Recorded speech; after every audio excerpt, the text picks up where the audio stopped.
Welcome, everyone, to DieFall Cypress, episode 10. Freaking hell, man. We got to 10 episodes and we aren't dead yet. We've done it. We have, in fact, done it.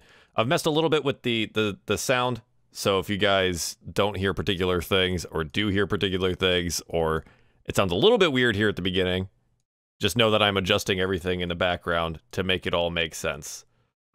All right. Just as a heads up. So, we were going to start on time. Everything was set up and ready to go. And then OBS yelled at me about trying to stream because my drivers weren't up to date. So I had to redo all of it. So that's where we're at now. It's fun. It's fun.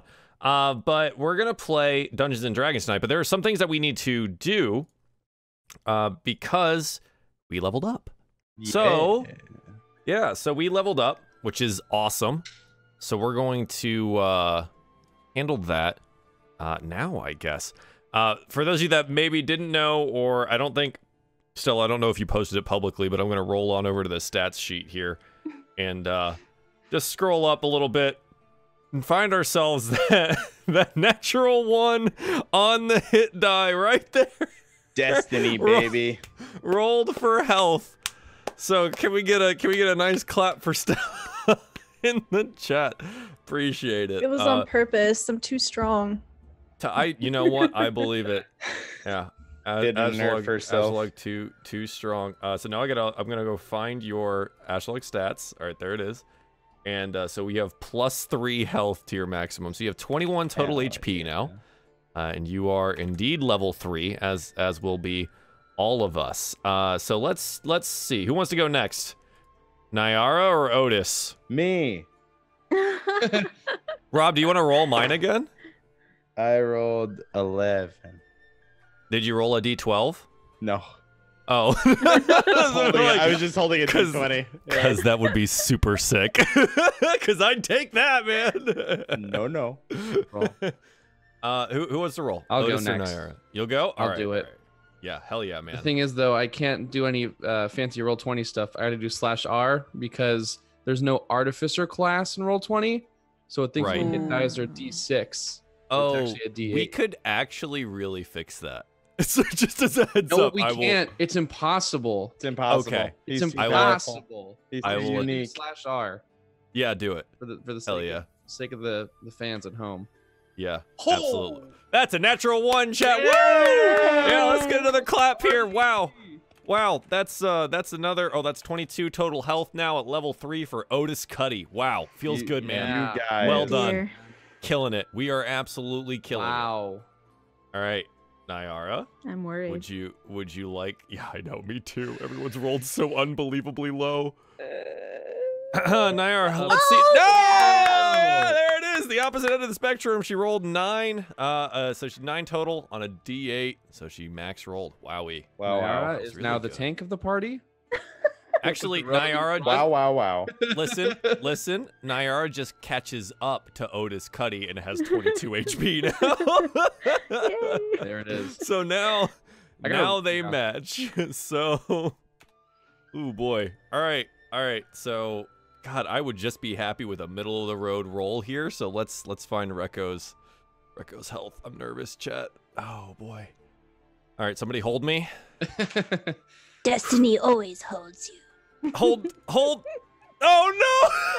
Oh my God, you're joking. Except that That's time. unheard of.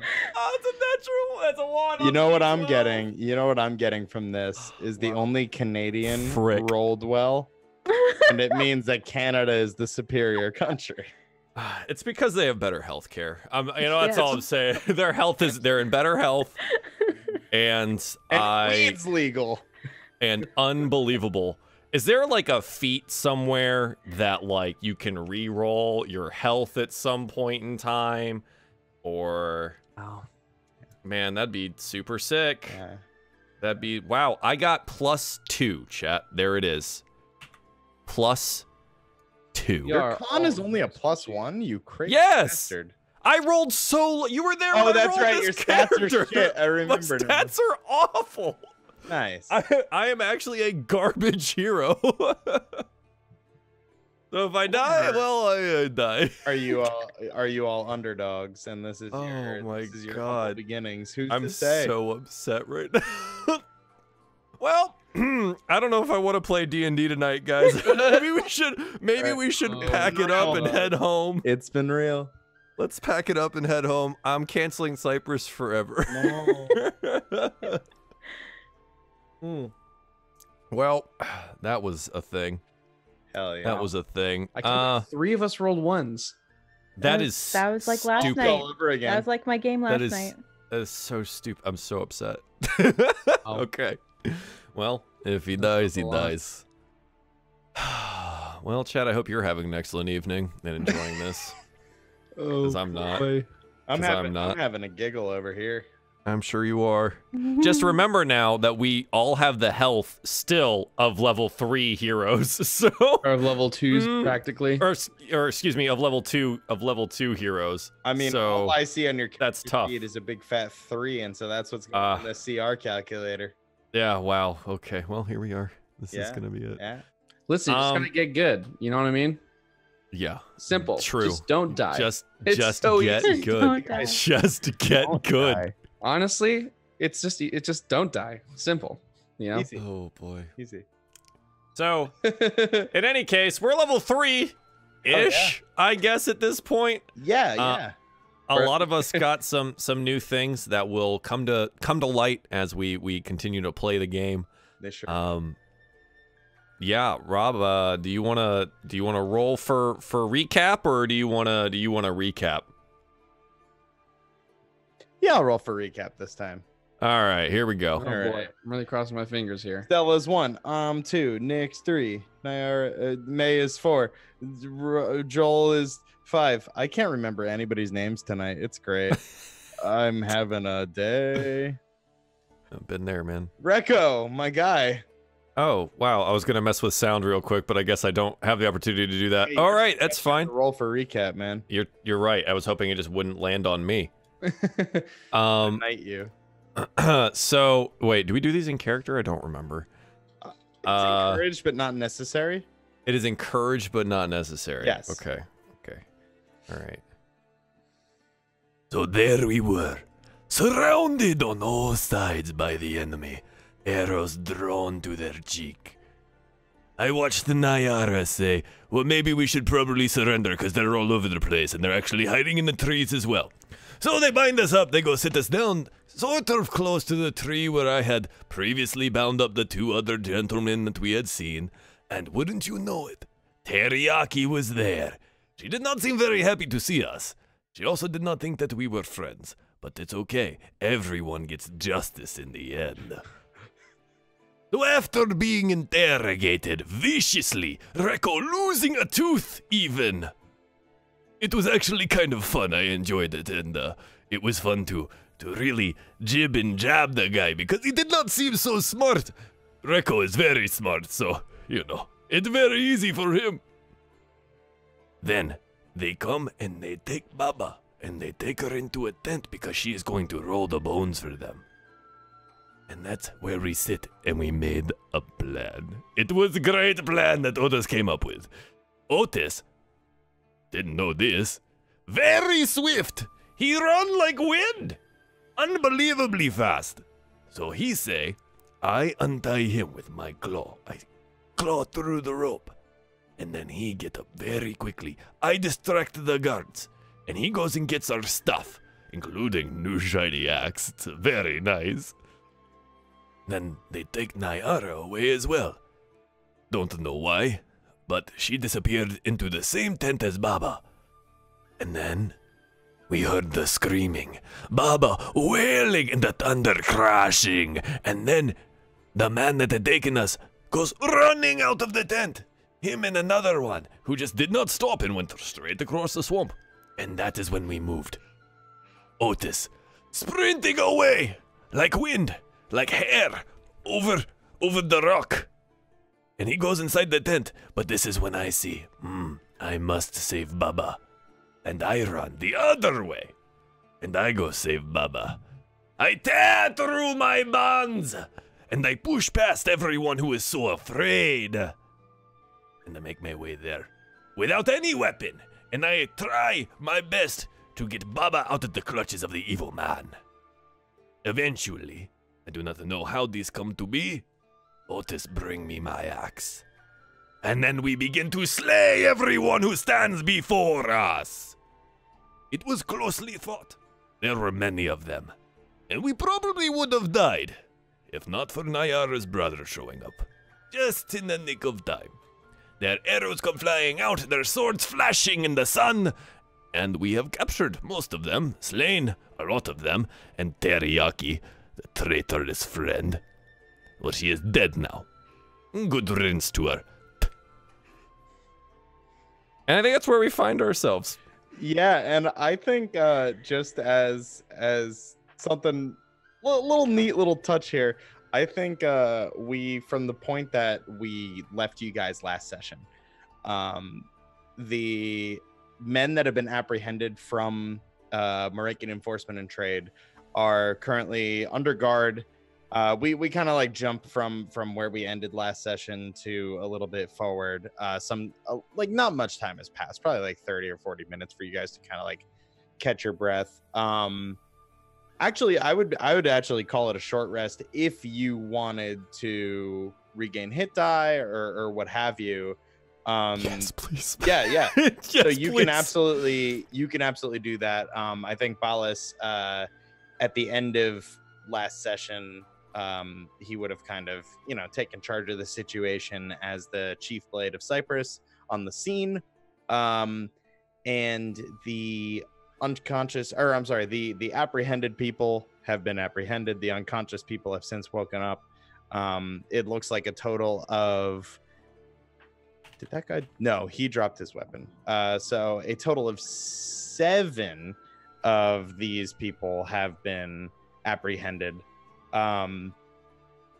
And so you guys are able to get a little short rest. And by the time all of that is done, I think, Rekko, you were actually telling that recap to Ballas when he asked the group what happened. And yeah, Sure. I think that fits. You kind of like set the scene. You painted this picture. Strong rolls on those hit dice, Rekko. Yeah, I'm like, man, I'm gonna hit this button for hit die. Wow. Oh wait, you know what? It doesn't count because I didn't have Rekko selected as the roller. You see that? You see where it says? Oh, it says robot there. I don't know if this counts. Maybe we should re-roll HP. I was just thinking there, I was sitting there. I mean, like, I'm gonna that would roll also hit mean die. you're forfeiting your 19 HP you just got back there. That is absolutely worth it. If I forfeited that HP for potential more max HP, because I literally could not have. Putting more. my DM foot down. Putting my DM foot down. All right. Well, chat. There's the good rolls. Found them. Yeah, 10 and Found a 9 for HP for Rekko. Ashlog gets 11 total back. She failed. You're just getting the crit fails out of the way now. Yes. Is the strategy there? But yeah, that's what it is. actually, it looks like Otis and Nayar are actually pretty okay. Yeah, I never got hit the last 2 sessions. God. pretty Oh no, down you on are that. not okay. Never mind. I remember Yeah, now. Otis Yeah. All right, so that's I'm back 18 up. back for Otis. Okay, great. Yeah, so you guys are able to kind of catch your breath. The Cypress company tends to any wounds and everything that you guys have. They kind of take stock of the situation. And it seems as the hour passes and we pick back up that they are going around the camp, kind of doing their own investigation, and just really looking around the camp. You notice it doesn't really necessarily take a perception check. Your passives are all enough for you to notice that whereas the first time you came upon this camp, it seemed to be it was very much just the bandit camp, and MET was kind of there as an interloper, sort of examining this situation. And now you're seeing it more, especially Ashlag and Nyara would know just from having been in that tent with the leader, Oscar Price, who now lays disposed of on the ground. Oh, that was his name. Yes, Oscar Price. Whoops. Sorry. You cut him down before he could say his last name. It's fine. I forgot because I apparently only wrote it on this token. But you see that the camp has kind of been reappropriated as a as like a base of operations in the field for MET.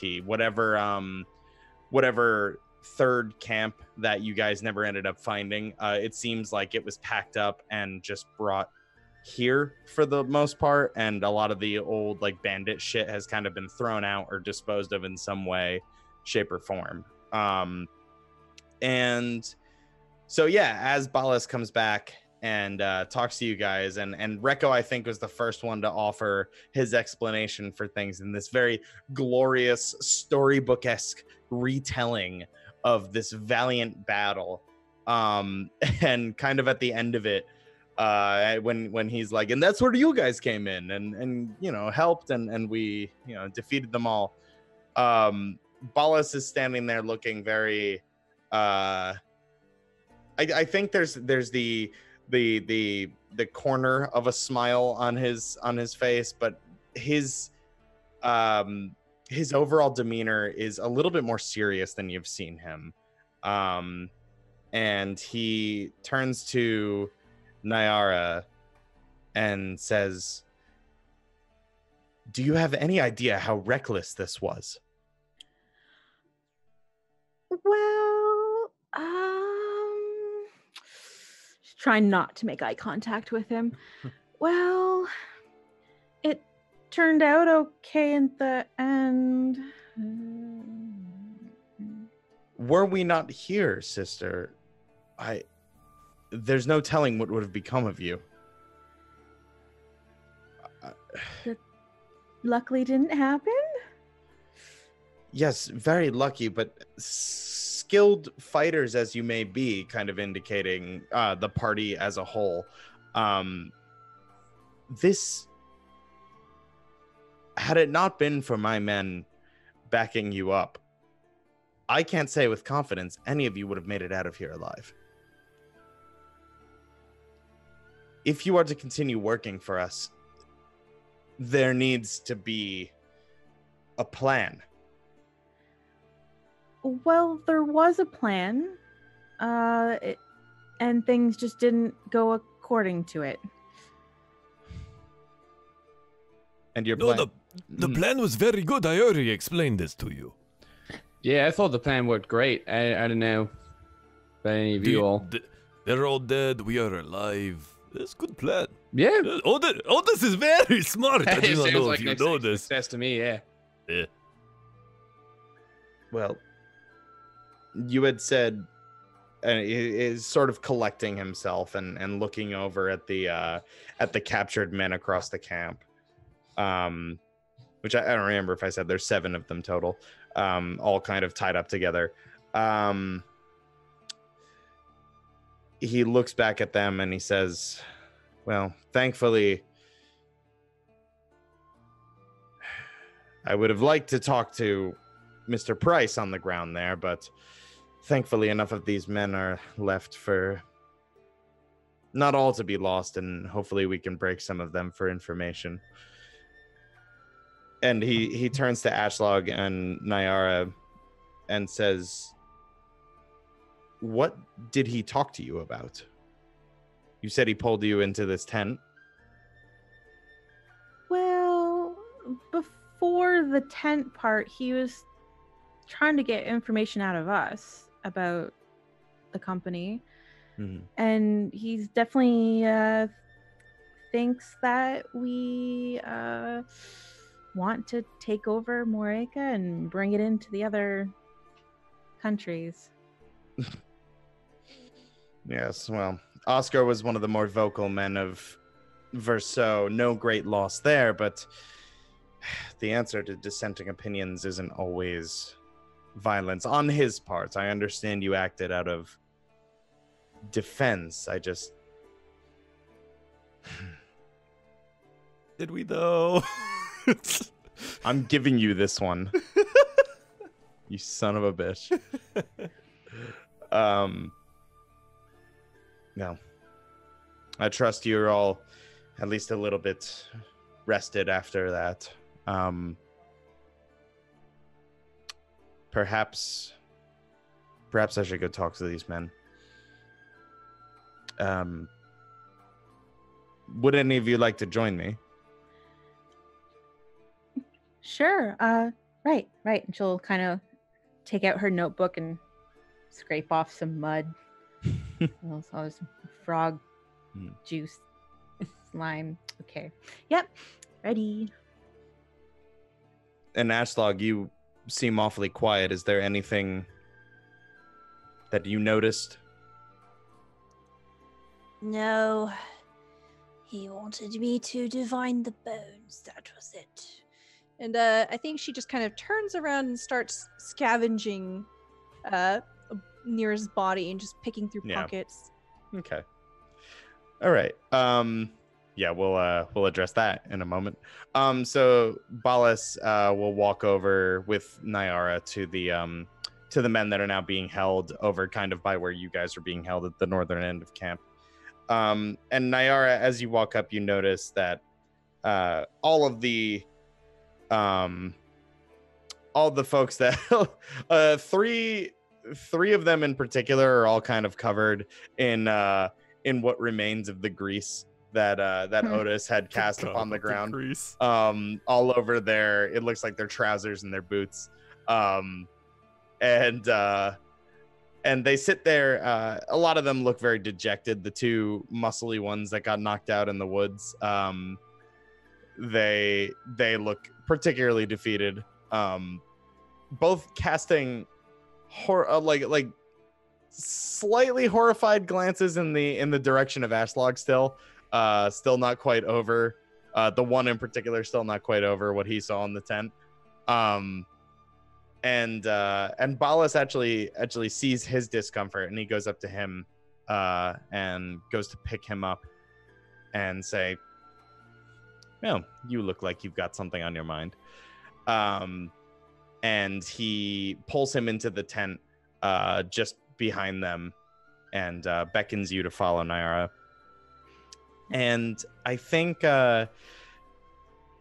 as you've always been, as Balas talks to this man and interrogates him, you have, just from the start of this adventure, given it your all, absolutely, just examining every potential bit of evidence, walking crime scenes and general areas with just this almost uncanny sense of perception and attention to detail. And I think that it starts to you see a lot of that in Balas, and you actually not only take notes on what is being said and the information that's being exchanged, but I think that this is kind of where your roguish archetype comes in, your inquisitive archetype that you're now sort of coming into, where you're learning a lot from just his techniques and the way that he seems to be able to pick out when this guy maybe isn't telling a full truth, and you're able to start to see little, just like what are they called, like micro expressions on him as this man takes in Balas's questions, and then like he has this little moment, this almost imperceptible look every now and again, and you're able to catch it, and it just seems like you're just spending these days on the road and spending these days trying to figure out what's going on and taking notes. You seem to be really developing and honing your skills as not only a rogue, but just almost, I don't know, something like an inquisitor or a detective or what have you. And yeah, you just, it really starts to shine through here as you observe your brother go to work. And as the two of them go back and forth, Balas ends up getting a little bit of a nugget of information that make a history check for me, Nyara. Yes. A 17. Yeah. So you absolutely remember one of the things that he says to you, or to Balas in particular, sounds vaguely familiar. So Balas is he arrives at, or he gets the information that you had kind of surmised already as far as what their plan on the road was. He's pretty forthcoming with he says, well, we were to once we realized that the adventurers had come here, the mercenaries had come here, we took them in, and we had hoped to delay the caravan. Oscar had said that and he's still shooting nervous glances in the direction of Ashlog. Well, he thought the alchemist could make use of the hag, and the alchemist with that 17 history sounds very familiar to you. It's very much the same thing that that Oscar Price had said last session when he was talking to Ashlog, and you and her were kind of running that deception on him.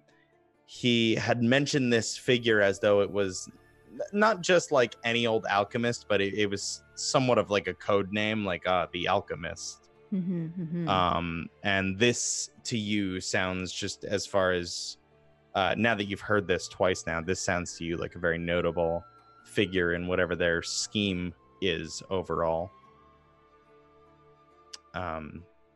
And Balas turns to you and he says, well, you were in the tent. Is this true? Well, yeah, Ashlog, we pretended I was her assistant in spookiness. Yeah, they wanted, I think they were testing her to see if she could be of use to this alchemist. And who is this alchemist then? And he says, turning back to the muscle, and he just kind of doesn't really give much. He says, oh, well, I've never met him. I don't even know. We're not even allowed to know their identity. I just know he's the one that makes the and he's looking for the words as though it's like a an item he can't pronounce. He's sounding out something that sort of almost sounds like pharmaceutical, like those, like they have like 5 or 6 different pieces of different words, like hexadiclymene, the poisons.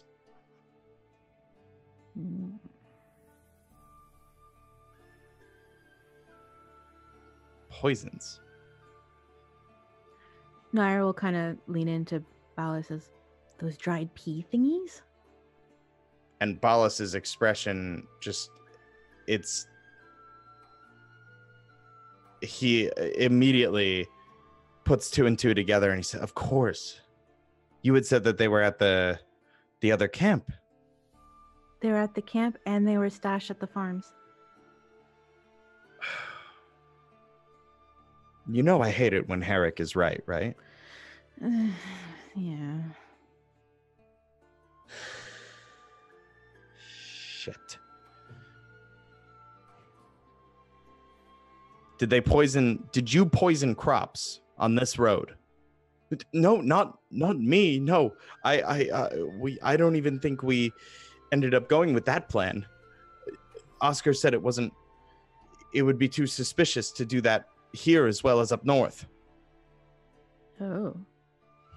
And Balas, and actually, Nyara, you would know that there was talk of, there were suspicions of the uncharacteristically light harvests in one of the northern regions of Moreca. There were suspicions that it had to do with MET, and that's kind of how they came on to Herrick's radar. And so this seems to confirm that. So it sounds like this alchemist fellow is behind this. Or at least one of the higher ups at MET. And we can go back to Ashlog, because I do remember you said you had wanted to She's looting a joint. do some exploring. Her turning away might have been very, very deliberate, as if to end a conversation immediately. What's that? She made herself look busy so she didn't have to talk to the guy. I see. Okay. So is there anything in particular that you're looking for, or were you just kind of trying to make yourself look like you were poking around? Ashlog does have 0 weapons on her, so she's going to look for literally any kind of weapon. Okay. Yeah, you Preferably simple weapons. Yeah. So you make a perception check. I look with my eyes. Look with those special eyes. It's a 17. She looked with those eyes. A 17. Yeah, you are able to find yeah, there's weirdly enough, sitting in the corner of this tent, there's a barrel with a couple weapons in it. It seems like some of the spare things were taken from around this bandit camp, where they were sort of laid out haphazardly the first time you guys were here.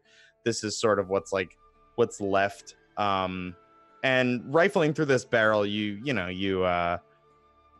pick apart some like crappy little like hand axes and everything until you find your eyes end up laying on a mace that looks significantly better than the mace that you know that you own. A lot less rust, a lot less swamp grime on it, rather. I think anyone that looks at Ashlog would immediately be able to tell that she has no idea how to maintain armor or weaponry. Sure, absolutely. So she will take this. Great. Yeah, so you now have another mace, a better one. Yay, thank you. Which I believe now, Otis, you didn't grab that. You grabbed the bow and the axe. So like I think there is. Oh no, we went to go get. So I just typed it in chat. Rekko would go get the gear because all fair. of his weapons are in that tent, and he has quite a few. Yeah. So I think. Right, yeah. So I think as Balas and Nyara are talking to this MET fellow, the other three of you, after Ashlog picks up this mace, actually I think it would make more sense for you to find the mace in that tent, because that was where the weapons were being kept. So yeah, I think that the three of you are just rifling around in this tent, pick up your gear, anything that you previously owned. Ashlog, you are able to swap out that mace, if you so choose, or if you're particularly attached to the other one. Be my guest. Ashlog definitely takes the opportunity to replace things. She does not seem to have any particular bond to these things. Yes. She'll take a hand axe as well. Okay. DM, while we're rummaging, is there anything cool? Roll me a perception check. Rekko's super good at perceiving. It's a 13, so It's a 13. Okay. Please hold for a moment. So as we go back to Nyara and Balas for a moment, he seems to be content for now with that guy, and dismisses himself from the tent with you, and he turns to you, Nyara, and he just says, "So this alchemist, huh? Could be anybody. Warwick is a big place. And these peas, or whatever you think they are, this poison, this is the only time you've seen it?"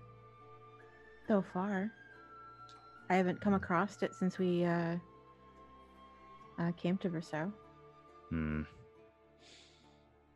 Shoot. Well, maybe we send that back with Brain won't do two things at once. Where's that note? Maybe we send that back with Osterbahn.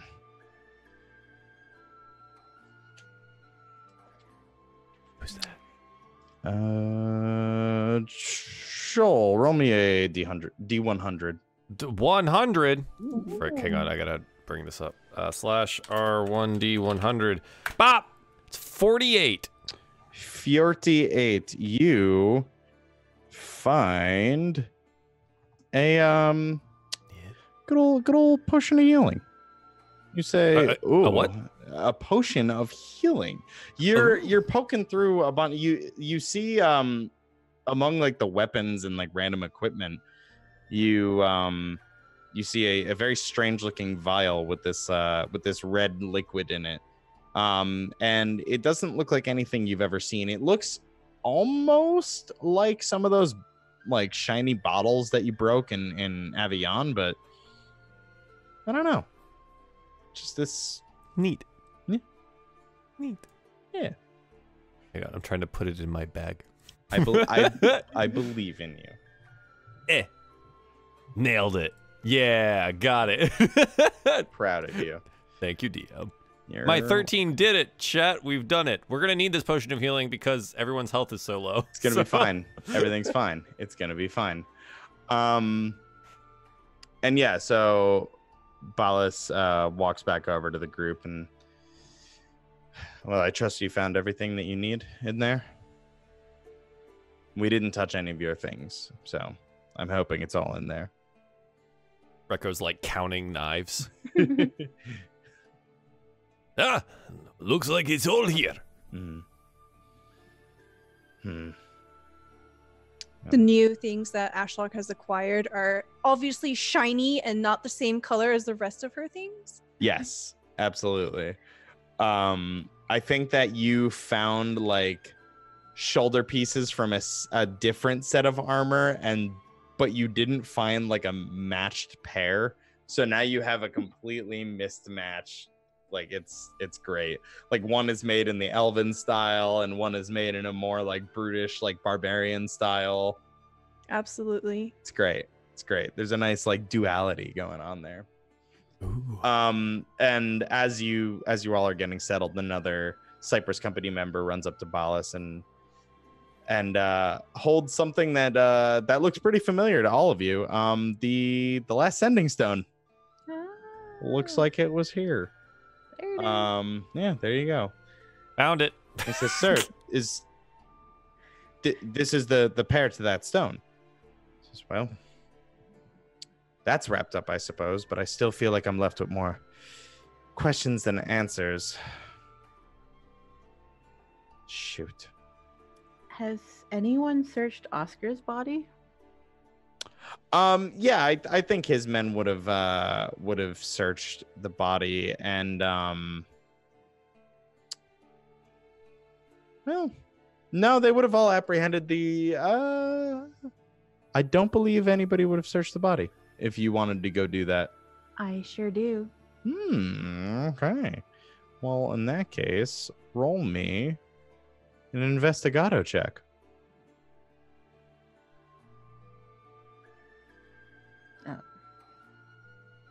It's an 8. An 8. An 8 and 8 and 8 will tell you.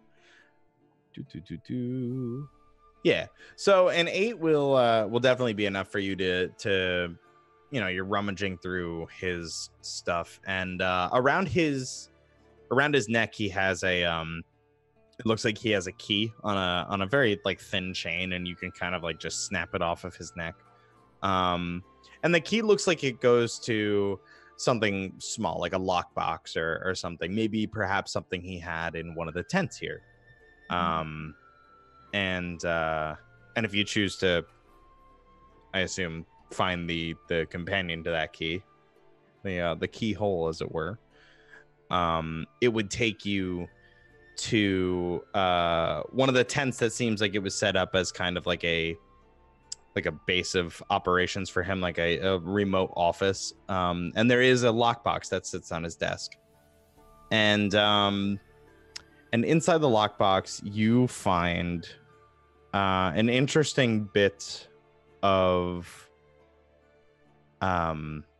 correspondence, and it looks to be MAT sure does love their compartmentalization, because this looks to be a little bit of a coded message.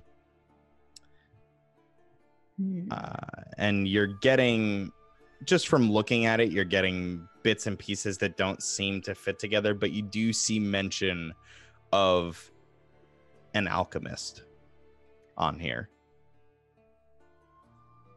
So, with my inquisitive archetype, eye for detail, I can bonus action or whatever, but to make an intelligence investigation check to uncover or decipher clues. Well then, slap another intelligence investigation check on there. That is so cool. And, yeah. Oh. A 9. A 9 is not quite enough to I'm get new. the whole message. New on the job. However, it is enough to net you 4 significant points. At first, the message sort of looked as though it was a poem, kind of like it came off almost like Dr. Seussy. It was like the alchemist, went to do this thing, blah blah blah blah blah. But you get from this 4 what seem to be titles. The first being the alchemist, the artificer, the crier, and the mole. Oh no, we have an actual mystery on our hands, gang. Oh my god. No. Wait. Oh no. She'll bring this to Ballas and be like, there's more than just the alchemist. And she's like pointing to the paper. What is this? Correspondence from Oscar's lockbox. What? Oh, damn it, it's coded. But it makes mention there's an alchemist, which obviously we now know, but an artificer, a crier, and a mole. And I asked you earlier, too, if there could have been somebody on the inside that's helping them. This looks like that confirms that. I don't like that at all. Well, I need to get back to the company headquarters immediately and get the top brass to work on this immediately. He for the first time you see Ballas, he looks a little flustered. There's definitely a sense of urgency, but whereas somebody like Gabrielle seemed to be, when she snapped into her like emergency mode, it was sort of like very capable and very like immediately she knew every place to be, every outlet to check, every eyes here, eyes there, here's the watch here, here's the watch there. And Ballas, I think he looks a little overwhelmed and a little out of sorts in the middle of the swamp. I think he definitely didn't take any of this nearly as seriously as it now seems to be, especially on the mention of a mole. And he turns to the men and says to a couple of his blades, I will send people to relieve you. For now, keep these men here, keep them out of Verso. And Nyara, with your roll an insight check for me. A A 16. You see that Ballas seems to be searching his men's gazes and just expressions because he looks like he's doubting who he can trust at this point. This looks to be a man on the verge of like complete paranoia. That was quick. It's not okay. That might be an over exaggeration, but this is kind of one of those like he's putting the puzzle pieces together and he's like, oh God, like he's second guessing himself, and you're seeing that come through.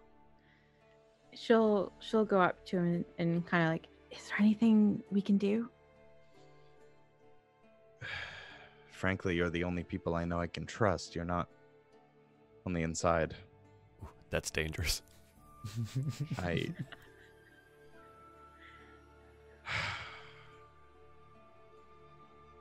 Maybe I should stay here. Keep an eye on things. Can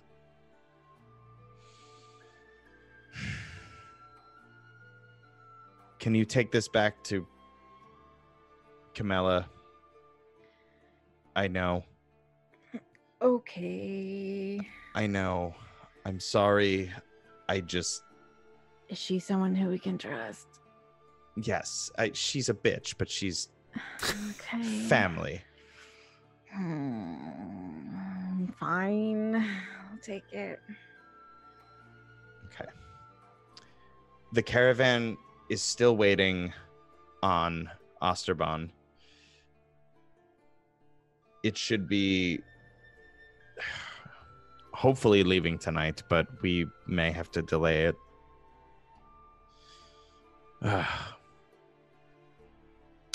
If anything, Gabrielle will still be there if you don't want to deal with Camilla, but I really think that we need somebody high up in the company to be involved in this. Yeah, Cannot simply sit with us. the less hands, the better. Yes. Okay. Godspeed. All right. Oh, I guess I'll just turn around and like, back to town. DM. Mm-hmm. I'd like to investigate teriyaki. Okay. So yeah, so as the party is dismissed and you start making your way back toward the southwestern end of camp, you pass the body of dear sweet Teriyaki, whose real name doesn't matter anymore because she's dead. And you can roll me an investigation check. It doesn't matter. She's dead. Irrelevant. It matters to Rekko a little. Irrelevant. All right, insight. Oh, it's a Oh. 5. Oh, not insight. Sorry, you said investigation. Oh, it'd be even worse. Hard to- -3 of that, so it's a 2. Wow. She sure does look like she's wearing some armor. And she has you're able to find like 18 silver on her. She's got a nice little like coin purse that you can easily cut off of her belt. But I think as you go to her body, you feel somewhat remorseful. I mean, she did reject your friendship and your very clearly kind intentions. And you did all you could as Rekko. I mean, you gave her everything you could give her. Rekko is remorseful. He was going over there to see Yeah. if there was like something on her that might be important to like a family member. Nothing with what'd you say, like a 2? Yeah, it's like a 2. Yeah. You think, hey, I mean, money is important. It's the universal, it's currency. I mean, this is valuable to people. But nothing to you stands out as being like super crazy important to anybody. Okay. Yeah. Bummer. Yeah. Sorry, bro, there. But yeah, so if there's nothing else anybody wants to do, you can you can begin your trek back to town, which shouldn't take you too long. I mean, it's only going to be about like a couple hours. It only took us like 2 hours to get out here, right? Yeah. Yeah. By the time you get back, it'll be around like probably late afternoon, nearing sunset. Yeah. Did you guys want to do anything else? You can head back. Yeah, I guess. All right. Get back. Yeah. Let's head on back. Oh, sorry. You just see Ashla kind of vaguely doing some kind of like funeral rite. It's very dismissive and abrupt, but she does it vaguely in the direction of the camp as we start to leave. Mm-hmm. Okay. It's a lot of growling involved. Yeah, I was gonna say, what does it look like? Is it like angry growls and hand waves? Throwing dirt and swamp water. Love it. All right, yeah, and the path back to town is very uneventful. You pass, God bless them, the corpses of those poor frog boys, and you eventually make your way back into town, and yeah, the guards, greet you with a nod. They just, they've seen you guys around at this point. I mean, you're not hard to miss in a sleepy town like this. Bustling, but it's still a town in the swamp. And yeah, so if you guys want, you can head right over back to Cypress, down the main thoroughfare. People are coming back from the farms and everything, and the day is starting to wind down as break time, baby, happy hour, let's go. And you pass tired looking farm workers. The town square is also starting to clear out, and so people are milling about, closing up shops. And as you come up upon the Cypress Company headquarters, you see, in fact, that the caravan has not left. You see Gabrielle calling shots and having people move things. You're seeing people. It's interesting. So there are these boxes that have it looks like Ashlock, roll an Arcana check, and I guess Otis as well, roll an Arcana check, because I think you would know this as well, potentially. That's a 10 from Otis and a 22 from Ashlock. Yeah, so both of you, you notice that these boxes are actually carved, or they have a rune on them, and it's the rune for preserve food and drink, or I'm sorry, purify food and drink. And so it seems like these boxes are enchanted to preserve the crops on the long journey north. That's could take upwards of another like 2 weeks, 3 weeks, who knows. I don't know, whatever I wrote on the letter, episode 1. It's episode 10, baby. That's a whole 9 episodes since that. I don't know. But yeah, so neat little magic trick there. But you see that another couple of carts have been added to it, bringing the total up to 6 carts. And unfortunately, it doesn't look like the crocodile made it. I think they chucked it. Oh. Yeah, unfortunate. It's good meat. Could have benefited from purify food and drink. Darn. I know. But yeah, so Gabrielle is kind of, overseeing this, and she sees you guys walking up and comes over, and it says, "How is it that every time I see you all, you look like hell? What have you gotten yourselves into?" I'm just muddy. Yeah, well, you're just muddy. Yeah. You, to be fair, didn't take damage. It was long day. Reko wants a drink and a place to sit. Yes. Well, at this point, I doubt this caravan is moving tonight. So I'm sure you'll be able to go back to the inn. Reko, is everything all right? We will see. Reko must ponder. And maybe talk to Baba later. And he like looks over at her and he's, later. He like kind of holds his axe a little bit, and I think he just pushes past and goes straight to the inn to go get a drink. Yeah, so Rekko pretty much just turns tail and saunters back over to the inn, with purpose. This is a man that needs that ale, baby. So yeah, Rekko has made his way back over to the turtle.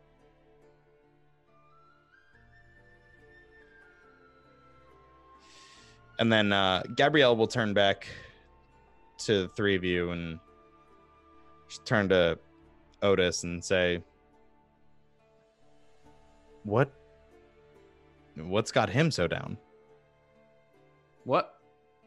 I'm not really sure. I think I gotta, and he's still like looking at his maul, and he's like, he's just, you know, the big guy. I'm gonna, sorry, excuse me for, yeah. He's just like walks away and starts kind of like mumbling to himself. He's walking back towards the inn. Ashlag falls very quickly before someone talks. Before anyone says anything. We're just ditching like, Nyara so around, fast. like, oh. Oh boy. And Okay. then, yeah, so she rests her gaze on you, Nyara, and says, boy, they are characters, aren't they? Sure are. I don't want to also Tash, but I need to get to HQ. So probably leaving tomorrow then. So we won't have to Yes. catch up to you guys. Yeah, we were waiting on the flighty fool from Osterbahn. He's supposed to have herbs for this shipment. He insisted that he would bring them before we left, but How late is he? what time is it about? He was supposed to be here in the morning.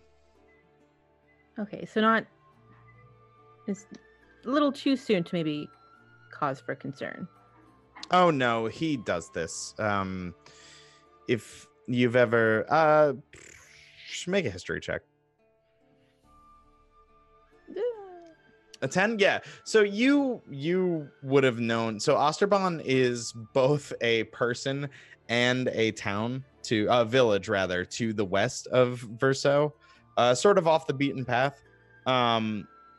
You know that a rather eccentric herbalist lives there, and he's, you know, he kind of does his own thing. And she says, if you've ever had the pleasure of dealing with him, this is not exactly unusual. He insists on as little involvement in Cypress as possible while still being involved, because it means coin for him. So real fun to deal with. Well, hopefully he comes and is quick out of your hair. And she'll kind Yes. of like curtsy and like, I really gotta go. Of course. I should finish this up before I might join you guys at the inn myself. Who knows? Well, yeah, I'm sure the others, I know they probably don't look like it now, but I'm sure they would love to share a drink with you later. Yes, well, we'll see. And she swiftly goes back and kind of just, all right, get the lead out of your boots. Come on, I will lift that. Oh, jeez. And just she sees some like little journeyman guys really struggling to lift something, and she'll just don't hurt yourself. Just kind of jogs over, and yeah. So you want to pop inside and see if you can find Camilla. Yeah. Oh, fun. Yeah, so you head over into the building, and Rekko, Otis, and Ashlag, you've made it back to the inn at this point. So Rekko, what was your plan? Getting a drink, find a table. Drink. Places the axe on a table, boom. And he starts pulling out all of his weapons and laying them down on the table, and like in a really non-Rekko-esque way of being super organized about it. Right. And they're all like placed in certain spots, and so where they all make like this one big rectangle on the table, and he begins to clean each one of them. I love it. Yeah, so I'd like to think that you came in and you ordered two very strong. Roll a history check. Oh no. Rekko's not good at the thinking. No. This is fine. It's a 5. I have not rolled above like a 10 at all. Vaguely remember there was something in Avignon that you had remarked might be good for cleaning blades. I don't even know. Doesn't matter. Okay. Rekko's got a rag. That's Okay. all. He's got a rag, and he's Great. got his whetstone out, and that's about it. And he's gonna do what he normally does. Okay. History be damned. History be damned, man. Otis, what you catch up to your scaly friend? What were you thinking? Otis is now zoned in his own world. I don't think he notices as he passes Rekko. He's just making a beeline to his room. Gotcha. And at this point, he's already started like with some tools doing something or other. Yeah, something that he could do like while he's walking, like sort of working and walking. Yeah, okay. And Ashlog? She kind of hunched over and just aching, dragging her feet, makes her way over to Rekko's table and sits down. She just kind of watches him do Plops down. whatever he's doing. Yeah. Just watching. And then Rekko goes, and she growls and And then you had ordered a couple drinks on your way in, and a kind of a grouchy looking dwarf comes by, and a different dwarf than last time, so he's a little less warmed up to Rekko, and he just kind of like not slams but like heavily puts down 2 drinks on the table and just just walks off. doesn't even get acknowledged. Yeah. Just I think after a little bit of time, so like Rekko's got like one of his hand axes, and he's like currently sharpening it or whatever. Baba, did we do the right thing today? It is hard to tell. I wanted to roll the bones and divine what we were supposed to do, but I did not expect us to be taken prisoner. That was unexpected. Rekko definitely did not see it coming.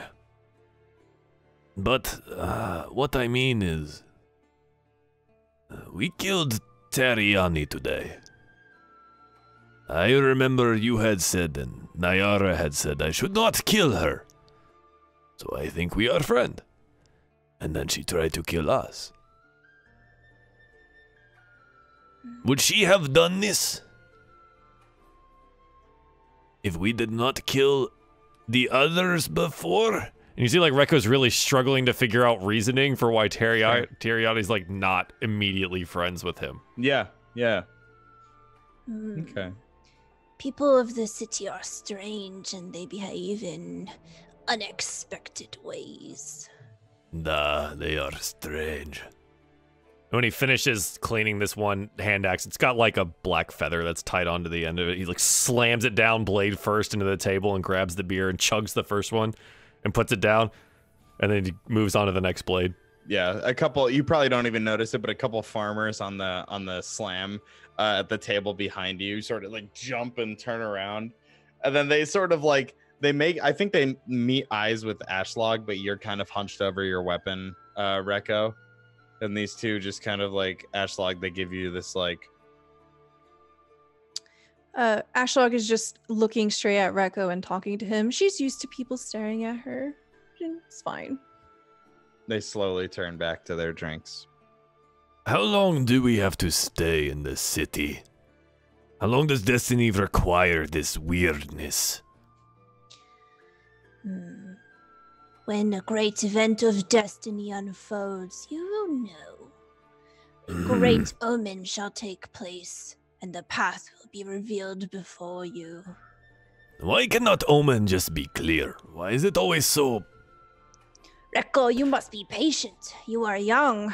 You do not understand that time is a slave to destiny and not to us. Would it be that Rekko could bend destiny to his will? Ah, then it would be very fast.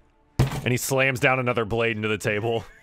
The same farmers now kind of inch their chairs on the other side of the table they're sitting on to maintain their spot, but also put some distance in between them and Rekko. He's working on the javelins now. Okay. So yeah, he's got these javelins in there, like they're really long, thin blades at the front. They're more like needle points than anything, but they're still like a good 3.5 to 4 feet long at the haft. Yeah. And he's cleaning them. And he's gonna sharpen them, and goes back to Ashlog. What do omens of destiny even look like? I don't even know if I've ever seen one. I think you may be the only one. Are you an omen of destiny? A black crow lands on the javelin. Ashlog, she definitely smirks at that. You just see this kind of sly smile slide onto her face, and she's like, it is hard to tell. Sometimes things are more subtle than others, but if in time you wish to learn the bones, I can teach you. The bones can be learned? Give me your hand. And she reaches into her pocket and she takes out these bones, and she just drops them into your hand. And these are blackened. It's almost as if they had been boiled in blood and burnt over. They're black. They smell awful. But they have these very intricate kind of golden little designs in them. They're kind of geometric. They are pretty, but smell awful. What did you do to these?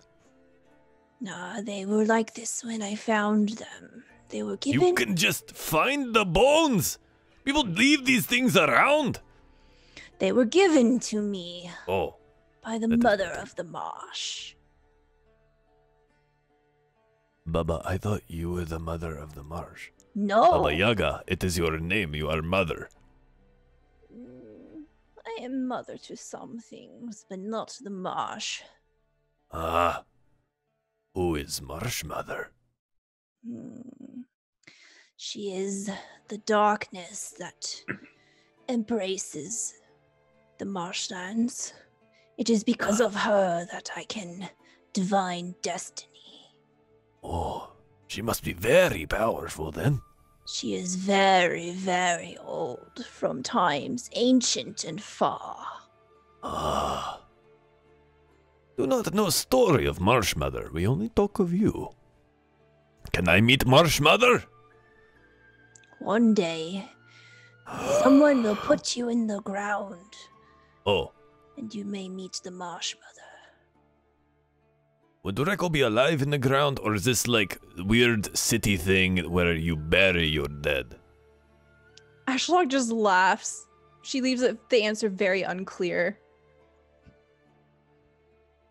Rekko turns back to the bones. Now what? Roll the bones. Let us see what they say. Wait, okay. Before you throw them, close your eyes. Imagine your purpose. What is it that you seek? Oh, I see it. And we like get a moment in Rekko's mind's eye, and he's like on top of a mountain, the storm raging around him, and he's like roaring down onto a battlefield. There's like 1,000 enemies in front of him, and he's just like, yeah. Ask your question. Yeah. Speak the words. What are the words? The question? Oh, Yes. wait. Eyes closed. Okay. will Reko be the greatest of all Dragonborn. He throws him down on the table. Okay. So as he does that, Ashlog, like as he's shaking them, she's gonna put her hand on his joined hands for a brief moment and then let them loose. And she's gonna cast a new spell. Oh wait, we didn't get our spell slots yet. Shit. Oh no, we can't. Oh Okay, no. no, it's fine. It's fine. Roll me a 1d20. Oh yeah, because I've been rolling so well today. Let me just do that real quick. All right. 17. That's a great roll today. All right. So as the bones get cast, she looks down and she looks very thoughtful. She gets quiet. Baba, what do they say? They say that there will be great trouble on the road to your destiny. It will not be easy. Your faith will be tested. But Reko is up for any test. did you see it? Did the bones speak to you? Did the bones speak to him? Would they have spoken to him? I don't think they would speak to him. I don't think they do. DM, did the bones speak to him? Mechanically, Reko did not feel anything from the bones. Okay, that's fine. Yeah. I did not, Reko did not hear anything. You do not believe hard enough. Ah! Don't worry, it will come in time. Oh. So we will continue to practice, yeah? Yes. She just snatches them up. Reko goes back to the next hand axe. He's doing that one now. Okay. Baba, why are you here, though? We spoke of this when we first met. I am your guide. Nah, but why? The Marsh Mother spoke to me when I divined your destiny. She told me to watch over you. Well, you've been doing very well. Thank you, Baba. I know. Slam! The next one goes down into the table. These two farmers have already moved like care. 3 Slam tables it. back. I know. Yeah. Reko picks up the big new axe and starts to clean it. Baba, what do you think of this axe? It is too big. I cannot carry it. Not for you. Oh. Not everything shiny is yours. Mm. It's a good axe. Too great a gift, I think. I am indebted. I do not like this.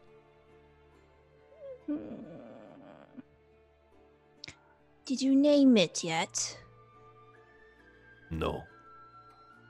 I thought maybe some bonding time, bathed in blood, would help. That is very wise, Reko. I do not know what to name it. It is good axe.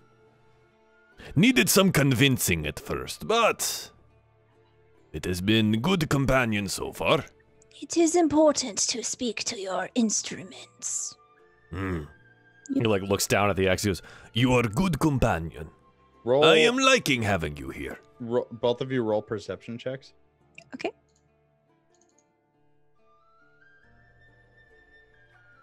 ha! 3! 3. Oh, wrong one.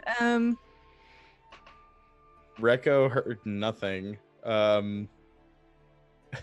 Eslog on, you are a good axe, you are a good companion, like him talking to it. There is a thump from above you, in one of the rooms. It is so noisy in the city.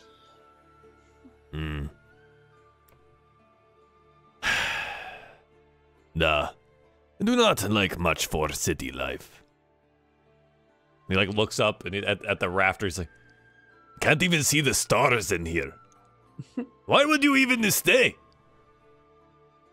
Would I know that sound to be perhaps from Otis Cuddy's room? Because I did wake him up and collect a bowl from his room so I know where it is. I think so, yeah.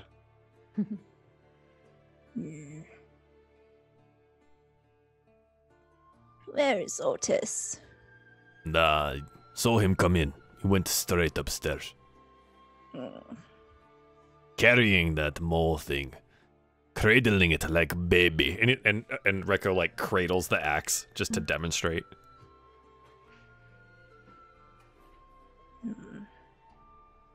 What do you think of Otis? Smart. So smart. Rekko is very smart for Dragonborn. But Otis, his ideas. Oh. Rekko brain hurt even thinking about it. Weird accent, though. Not like you and I. Odd accent, hard to understand sometimes, but brave, daring even. I did not expect such small, tiny man to be so brave when we were escaping. And it was his idea, not even Rekko's. The plan was his idea. Nah. She looks very thoughtful. And yeah, so as you guys are kind of shooting the shit about Otis, Otis, so we'll cut to your room. What are you up to, and how's your little project coming along? So there's a bunch of different kinds of tools that are just sort of sprawled on the floor. There's like a bunch of stone in a pile, and it kind of looks like it might be like, you can see him working on the pile as if like that's the thing is a pile of stone that he's working on. And then there's also the maul is kind of like the head of the maul has been kind of split in half, and every so often he's working on the stone, and then he like just like leaps over back to the maul, and then he doesn't have the right tool, and he puts two tools together, and that seems to be okay, and now he's working with that tool, and it's just like this chaos. And he's kind of just like throwing things that he doesn't need, and every so often he'll look at a tool and then just like smack the maul, and this kind of like pulse will come out, and then he'll just like chuck the tool like that wasn't the right one, and it just like it's just like a whirlwind of stone flying, weird metal like pieces that you could perhaps see them being some sort of tool are flying around. Nice, yeah. Chaos. So I think, I think in order to like split this maul up, I think Ashlog heard like the splitting of the maul happen. However it did, I mean, a well-placed like hey-ya, whatever that was, that split the maul, that little poor little childhood creation. It'll go on to serve a bigger purpose. But yeah, so I think this tinkering, it sounds like it's going to take you probably the rest of, I would assume, a good portion, like the next couple hours or whatever, to get to where you, I don't want to like spoil it, but I think anybody that knows level 3 are, it'll take like a long rest. What he's doing. So, but I mean, if you wanted to go downstairs and interact with people like that, we could also call it that. As part of the long rest as well. But I think speaking of interacting with people, hey, segues. Unless looking at the time, Joel, do you think we should take we could take our break here. Our short little break? Yeah, we can take our short break, and then we'll come back and see what happened when we ditched Nyara. Yeah, see what happens over with Nyara. We always leave her to do business. She's the one progressing the main quest while her friends fuck around. I'm getting my support level up with Baba Yaga. Okay, it's some serious character stuff. C level support. All right, sure. We're you guys, no. You guys. Wait, where's my tea? Where's your tea? What kind of tea? Oh, was that not a Fire it was Emblem not a tea joke? party. It was a Fire Emblem joke, but you're right. But we had beer instead, so it was a Oh. beer party instead of a tea party. 5 stars. I, Yeah. 5 stars. I We understood did that it. reference. I've watched the tea scenes. Yeah, we're gonna take a short break, 3 to 5 minutes, guys. We'll be right back to DieFall Cypress episode 10. Hey guys, wanted to thank you again for tuning in tonight to DieFall Cypress episode 10. If you like what you see and what you hear, think about following the channel here at Runaway Robot, as well as all of our other cast members at their various sites that I'm going to drop into the chat right now. If you want to catch up on any of the other stuff that we've been doing, head on over to the YouTube channel. Everything possible that you do on the YouTube always helps us here. If you want to follow the Twitter, that's at DieFall_RPG. So that always helps too. And last but certainly not least, if you want to get caught up in podcast form, because we do that now, you can find us on iTunes, Spotify, and SoundCloud under DieFall Dungeons & Dragons. And if you like us, leave comments, leave us 5 stars, and all the rest of that jazz. We'll be right back. Welcome back, everybody, to DieFall Cypress episode 10. Just took our break, and we're going to do the second half of our game here. DM Rob, I think we were just about to go see what Nyara was doing after we all ditched her. That feels right. That's lovely, Yes. friends. Whack.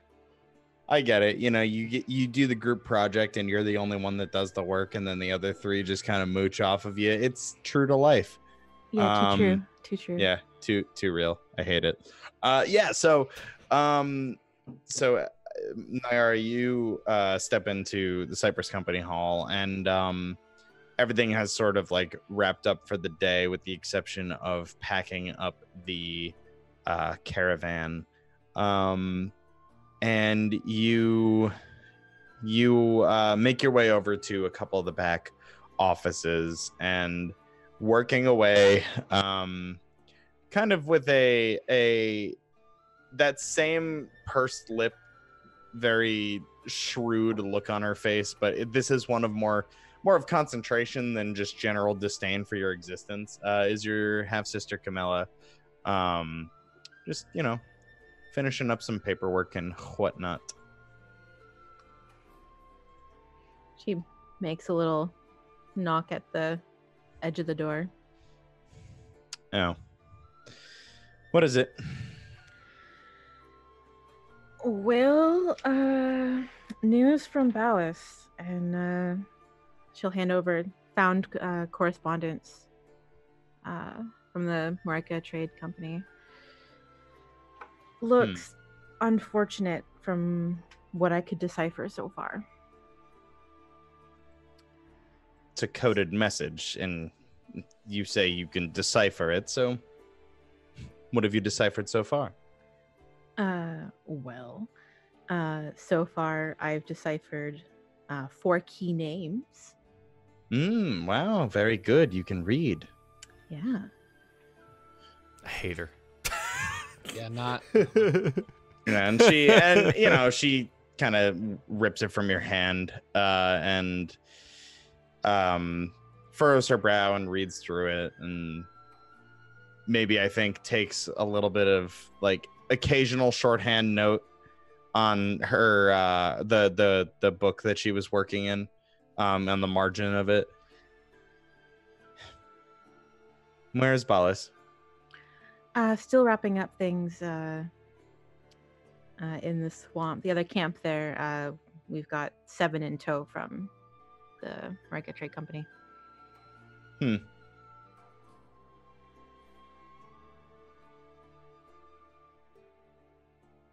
She's just writing.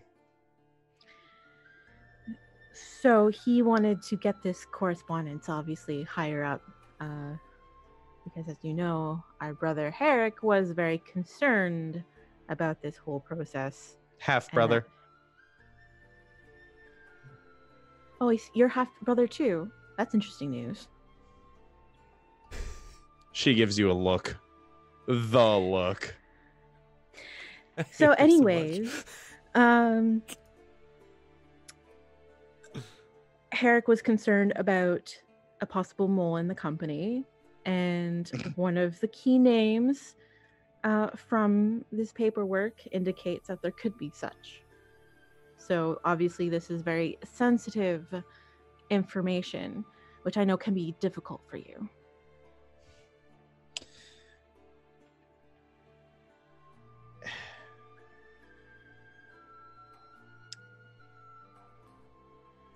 While it is good that you brought this to me, don't think that you are going to get any sort of commendations from me.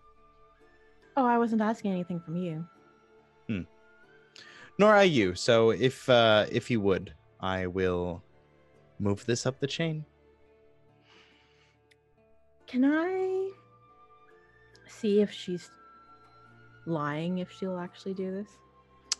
Yes. Roll an insight check. So, does this work Ear of- fancily? Ear of Deceit. Whenever I make a wisdom insight check to determine whether a creature is lying, I can treat a roll of 7 or lower on the d20 as an 8. Copy So that. I am not. So you're not gonna rolling like lower. totally miss it. Yeah. Okay. Interesting. Just gonna give that newly And learned that's- Valis look at her. Yeah. So that's on the die as an 8. Yes, on the okay, so that will add your modifier, which is great because you can't roll lower than what, like a 10, 15? Jeez. Wow. Okay. Is it really 15? 5 Holy- With yeah. well, with yeah. With the proficiency bonus and stuff? Oh Yeah. my Yeah, god. So she can't roll lower than a Wow. 13 This on class those is rolls. so busted, I knew dude. Inquisitive He was broken. can't I didn't I even. knew- roll it's lower than a so busted. 13. That means fucking Wow. easy and I love up this class. DCs. Yeah. Wowie. this class. All right. Yeah, so she you don't get that she's lying. Well, I haven't rolled yet. So She how hasn't would I rolled know? yet.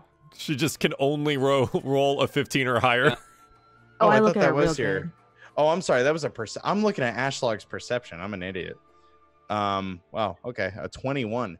Yeah. So, you don't get that she's lying so much as she definitely doesn't want you in this room right now. You figure that much. And I believe that the feeling is mutual. Oh, very much so. However, you get the similar look of concern, that like micro reaction that sort of flashes across her, like she furrows her brow a little bit deeper for a moment as she is taking in what you're saying about this potential mole in the company, as well as just what she's reading and she's surmising from this. Which with the 21, you're also not getting that she terribly understands all of it. She may be putting on airs, but this code is as much of a code to her as it is to you. But yeah, so she's definitely putting on a front of this is inconsequential and doesn't bother me, instead of no, this definitely bothers me and this is concerning. But she doesn't want to show you that she is concerned, but not lying. Naira's just kind of, be relieved a little bit. And it's like, okay, at least she's taking this seriously. Mm-hmm. As And- Ballas put it, she's a bitch, but she's capable. She's just the worst. But So before Naira leaves, if you do, for whatever reason, need to find me before caravan, I'll just be over at the inn. yes, of course, drinking with your pet dragon. Oh, he's far from a pet. It's a friend. But you wouldn't know what friends are, would you? And she just walks. She doesn't wait for her to respond. Bitch! Yeah, she got her. What? Yeah, got that All last right. word in. Got yeah. her. Yeah. Mic so- drop. All right. And Rico's a yeah, so friend. you're able to make your way over back to the inn. And as you come in, you see you don't see Otis anywhere. But you do see Rico with a pretty impressive display of all of his weapons, and he just seems to be wiping them down and cleaning them and talking to Ashlog. She'll grab a drink and then sit down next to them. There you are. Apologies for running off like that. Reco needed time to I think the word is think. Yeah, that's good. Oh, no worries. My family has a tendency to make people run in the opposite direction. Is that where? Oh, sister, right? She nods. Yeah. Ashlog does not apologize. Pointedly does not. Well, what did she say? Well, not too many things, but, well, that's to be expected. But I believe she's going to bring this to the higher ups, is what Ballas wanted. Even though it came from me. I think she'll still do it. This is good then, yeah? I think so. Good. He like takes the last knife that he has and he slams it down into the table. And they're all like everything's point down now. Yeah. Except for the big ass axe, which is still just kind of like laying there. And then he proffers a hand out to Naira and says, "Your blade." Oh, which ones? All of them. Oh, okay. So she just puts her rapier and her dagger on the table. He grabs the dagger first and he starts to clean it off, and then he's going to go through the process of sharpening it, etc., etc. Naira, I asked Baba already. What we did today, was this good? Well, it all kind of happened so fast. Otis is so swift. Did you see how he move? I barely saw him at all. That's what I am saying. He's like wind. It's crazy. I mean, like, they captured us, right? And we were unarmed, and we were trying to go away, and they got in the way. So it was kind of self-defense for the most part. Why do you think Teriani wanted to kill us? Because we killed her friends? Oh, I thought we were her friends, though. Well, we didn't really spend enough time with her for her to really learn who we are, though. But you told me to leave her there. We could have taken her with us, and then we would not have had this problem, and she could have been our friend. Well, I feel like she probably just would have stabbed us in the back while we were sleeping if she came with us. Friends do not do that. Do your friends stab you in the back? No, I would hope you wouldn't stab me in the back. But I don't think she was your friend as much you wanted her to be.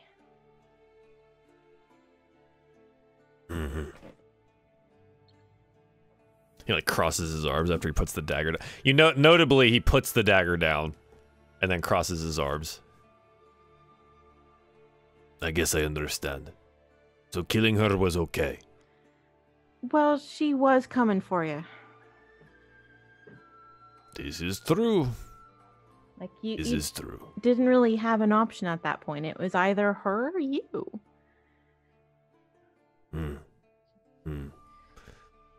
Okay. And he takes the rapier and he starts doing the process again with the rapier. So what is the plan now? I guess we leave with the caravan in the morning. More travel then? I suppose so. Not so bad. Unless Maybe we find more crocodile. maybe. And we can eat more of those. Maybe not. What do you hope we see when we travel? Well, I hope that we don't really see much of anything, if that makes sense. Because if we come across things, I don't know. I'm suspicious of things now, especially those pea things that could be poisonous. I don't know. Pea things? The in the What is pee? baggies. It's like a What little... is baggy? She like pulls up her pouch and she's like a little pouch, a little baggie. Ah, oh, And okay, yeah. Peas, like little dried vegetable. Little tiny round ball that's a vegetable. Ashlag remembers that she ate one of these. Oh yeah. Do you still have them on you? Like I Nyara, do you still have the think I bag? gave them all to Ballas. Okay, all right. No, pee. Interesting name for thing, but I think I understand. And you say what about them? We think they're poisonous. This is bad? Well, yeah, if it's a deadly poison. But we think it's Like- just to like not make crops grow. I don't know if it's dangerous to people. We don't know much about them yet. Do we know if they are poison? It was maybe assumed so far from what we learned from the guys that were still alive at the camp. If we find the alchemist, we might learn more about it. Alchemist. Alan, yes. Sounds good. Mm-hmm. What is Alan? Well, she's not going to correct him. Well, he kind of wanted Ashlag. For what I don't know. Well, Baba is very powerful, so I can understand why any number of people would want Baba. They wanted me to work with them, to betray the Cypress company, and work alongside the Alan. But why? Cypress Company has given us so many shiny thing. Oh, I had no intention of defecting. Deft King. Yes. Yes, the Deft King. I have Yeah. heard of such a king, yes. Lots of new words tonight. Good. So we find Alan then, and we kill Alan, yeah? Stop Well- poison. We need to ask him questions first. Investigado first. Oh. And then we kill him. And then he stop poison. Maybe. Good enough. We do this while we travel, or after, or is this new job, or... I guess we have to wait until the company tells us. As of now, we're still under contract to follow with the caravan until they tell us to do something else. Okay. Fine, But we have fine. to keep it in mind. It's something that, we need to get more information before we even know where to go after these people. We don't know where they are. They could be on our way. I don't know. Okay. Hmm. Do you think Otis is dead? I have What? not seen him for quite some time. He did suffer great many wounds. He might have died. Yes. Has anyone checked on him lately? Can I incite a group perception check? Am I allowed to say Please. Let's do it. Wait, I'm sorry. What was the question? that? Am I allowed to incite the group in a perception check? He wants us to perceive if he's dead. Oh, I Okay, accidentally clicked play. sure. I got excited. It's 15, a 21, and a 10. Is he dead, DM? Nyara, you don't hear anything. Oh, I just got here. Yeah, I mean, you just got here. The tavern at this point, there's, just it's a typical night. Not as rowdy. There's no like bard now, but it's it's typical after the work night.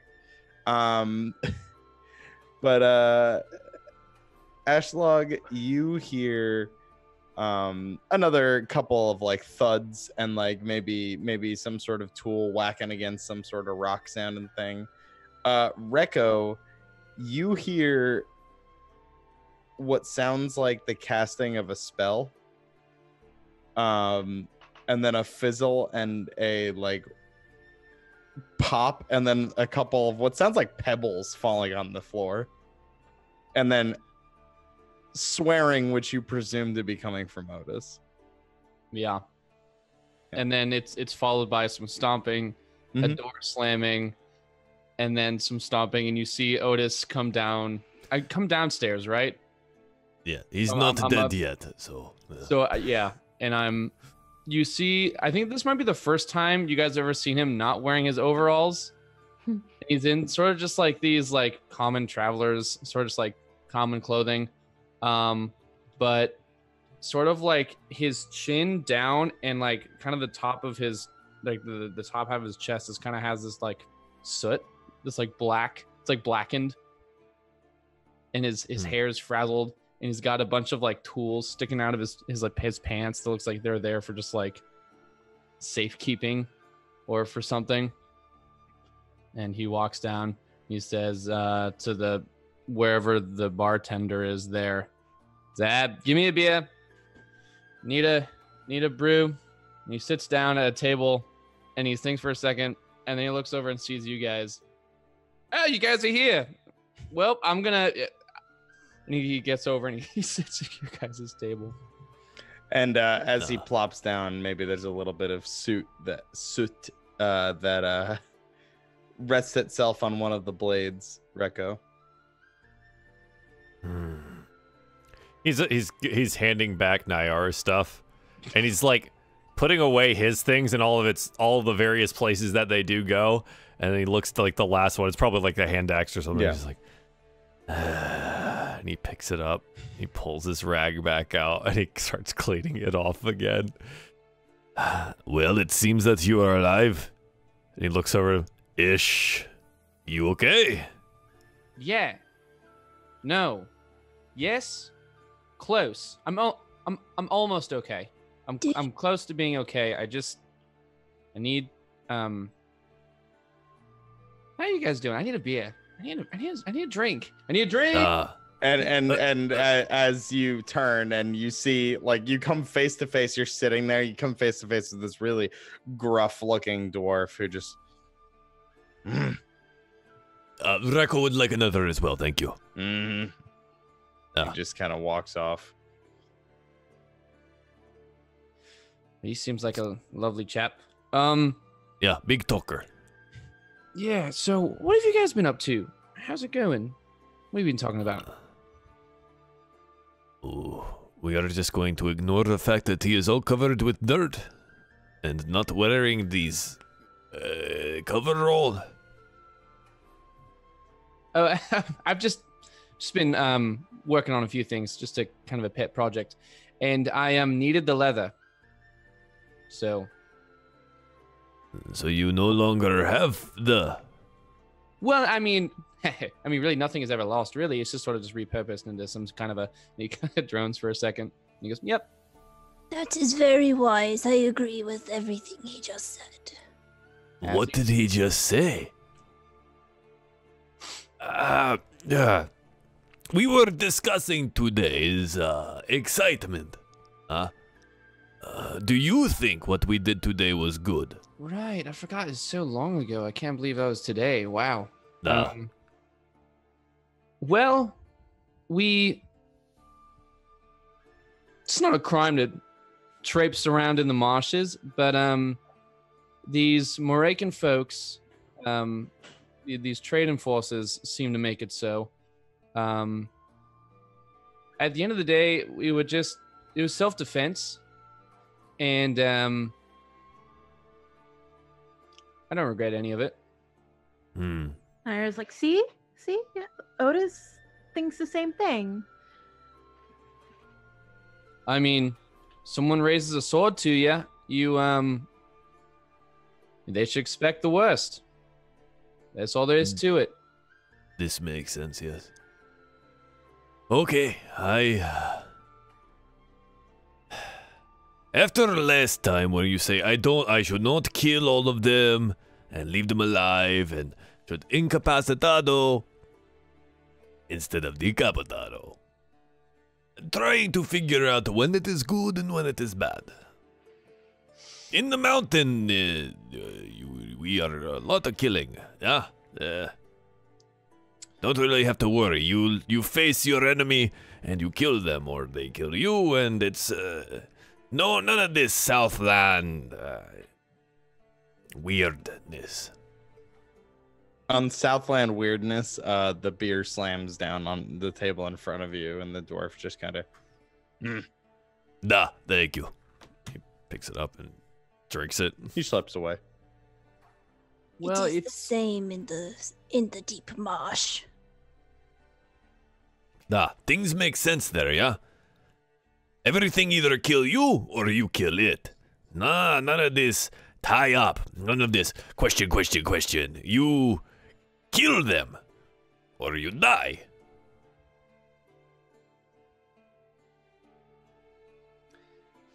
well, it's sort of my old man used to always say, never to start a fight, but always to finish it. And I don't know, kind of a philosophy there.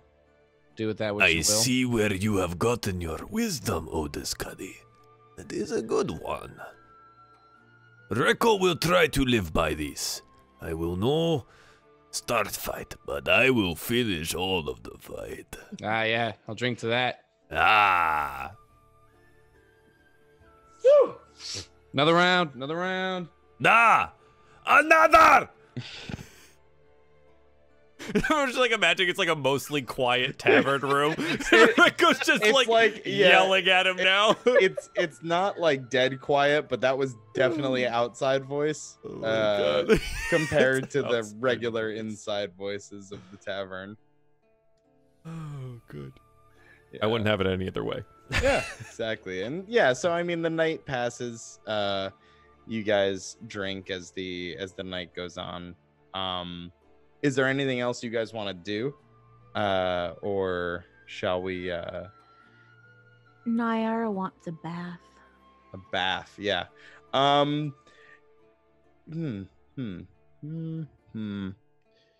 Yeah, I suppose it would be at the same bathhouse then. Near Cypress Company is probably your best bet there. Definitely a comfortable facility, and yeah, hey, you're on company credit, so why not take advantage of the bath? Mm-hmm. Unless Ashlog just says no baths. Ashlog does not join her. Ah, okay. Yeah, and so yeah, Nyara, you can gladly go and partake in the bathings. Anybody else have any goals for the night, or is it just drank? Spooky shit. Spooky shit. Just drank, and then at some random point, Otis just like jumps out of his seat and then hurries back up to his room, Mm-hmm. as if he just like there's some epiphany.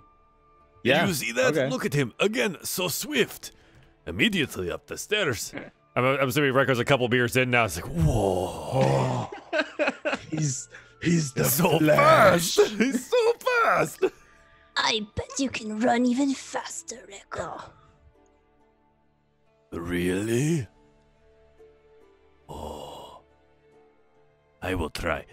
Count for me. And Rico like gets up out of the thing and like pushes the bench back. It's Okay, ready? oh, and he's gonna try his best to like run up the stairs. Okay, make an athletics check for me. Yeah. Oh. Ashlog this is not gonna go. counting. Ah. Great. You know, I had hoped beyond hope that maybe, just maybe. That's a crit fail. That's a 6. I am rolling exceptionally well today. I don't know if anyone's noticed. Rekko attempts to leap, kind of take the steps like 3 at a time, because he thinks that if I make less little foot movements, I go faster. It's more Clearly. efficient, work faster. The bird does not touch smarter. the ground. Exactly. So Rekko will not touch the ground as well. Rekko touches the ground Ah, good. with his face. He kind of face plants as the stairs curve. Like it, it kind of goes. Just a up, and then just Oh God. Oh. Oh, Baba, how fast was I? Ashla kind of hobbles over and she's like, You're so fast. Do you need dandelions? What do that? Yes, dandelion, yeah. oh god.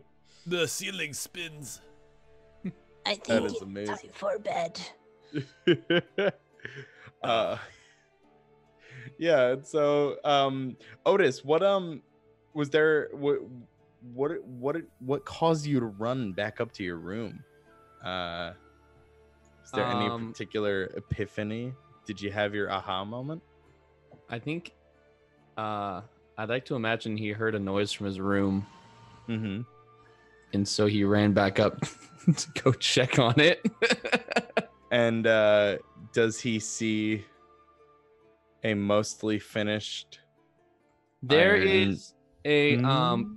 I think there is a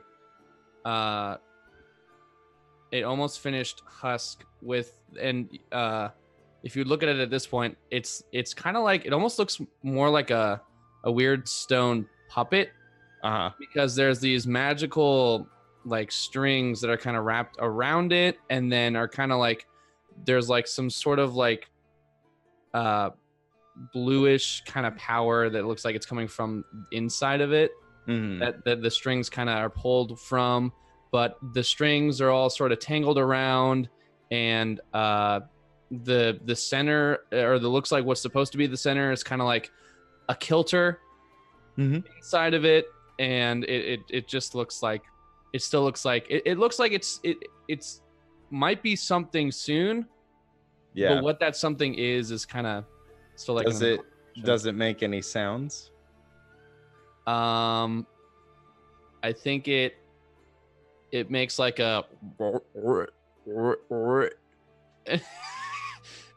yeah. Nice. So Oh, yeah. no.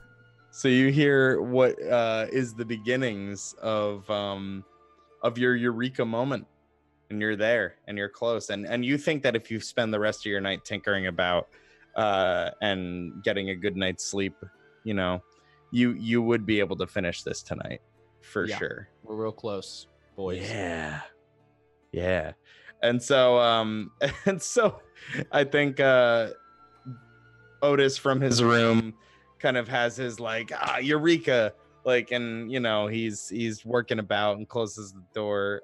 We see Ashlog helping poor Rekko up the stairs.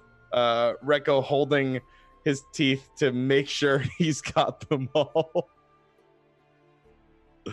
68 now. Unless the other one's growing good. back now. Great. Yeah, no, Right. I don't think it's grown back yet. Okay. Hold out hope, though. Yeah. Hold out hope. Rekko loses count at 15. Okay. And does not know how to go any further than that, so he keeps restarting Mm-hmm. while he's laying in bed and the room is spinning. Oh. It's Okay. just like, Roll a Constitution save for me as Ashlog. Do you just kind of leave him there spinning? Rekko's just gonna barf all over the place. Don't worry. All right, great. It's a 9 because I cannot roll over 10s tonight. A 9. Yeah, it's a little bit hard to focus. And there's 2 Ashlogs standing in the door, looking at you, holding dandelions. Like, Oh, Shock would make sure he's comfortable and not gonna die. Medicine check. wow, Oh, didn't drink that much. Okay. 13. He's just, yeah, he'll be fine. There you are, Echo. You'll be fine. thank you, Babas. You both are so pretty Tuck you in, pull the blanket in up a over weird Oh. swamp way. That is the kindest thing anyone has ever said to me. People should be more kind to each other, I think. That would be good. Very nice dandelions you have as well. I'm going to try to sleep now. Okay, bye-bye. Bye-bye. It's just like, just done, just out. And she'll leave. Okay. Yeah. And so you leave to go do spooky shit in your room? Yes. Oh, excellent. Yeah. And so Nyara, I think you've made your way over to the bathhouse, and you just having a peaceful night alone, bathing it up in Yeah. Los Angeles. Nice, peaceful. Cool. It's nothing. Yeah. It's great. Roll a perception check. Someone peeping. I mean, you could use your archetype to see if there's hidden people. A Too 7. preoccupied with. Yeah, 7. You're pretty preoccupied. You think maybe you heard something off, but it's probably just some caravan folks like finishing up the load. Yeah, just you're not far from the Cypress Company Hall, but no, nobody's there's no need for an attendant at this time. You're just kind of no lifeguard, swim at your own risk sort of deal in a bath. No, it's a very peaceful. wrong? Yeah, no, it's a peaceful night.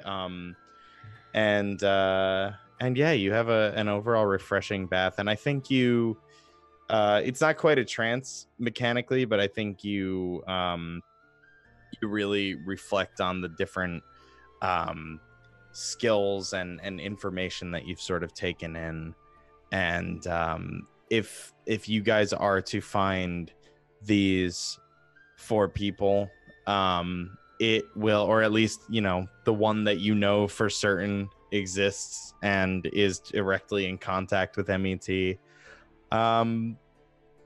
yeah, you should probably keep your wits about you, keep your options open, but you feel as though the job is far from done, but you're on the right track. And it's an overall, it's whereas your siblings are a little bit on edge because maybe they're not used to things going so off the rails. It's kind of become your world for the last few days, and you feel as though you're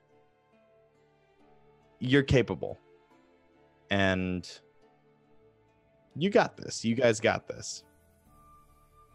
And yeah, at your leisure, you can return to the toidle, as it were. Ashlog, spooky shit. So does that involve anything other than the usual?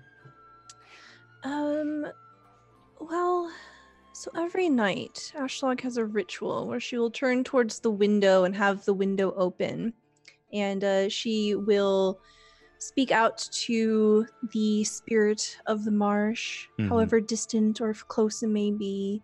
And she is speaking in Sylvan and chanting some things, and it's very dark and strange. And it does come from the heart, the twisted black little heart of hers. Oh, bless her heart. Twisted black heart. Roll an Arcana check for me. 11.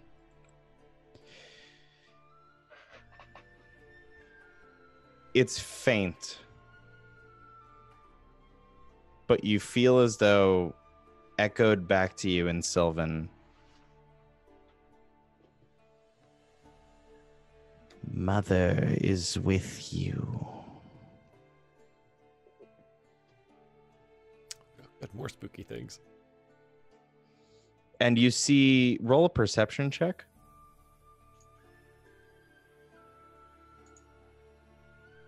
A 9. You feel as though the night is clear, and you're not sure if it was quite a trick of the light or not. In the distance, far outside of town, you see what look like dancing lights. For a moment. Ooh.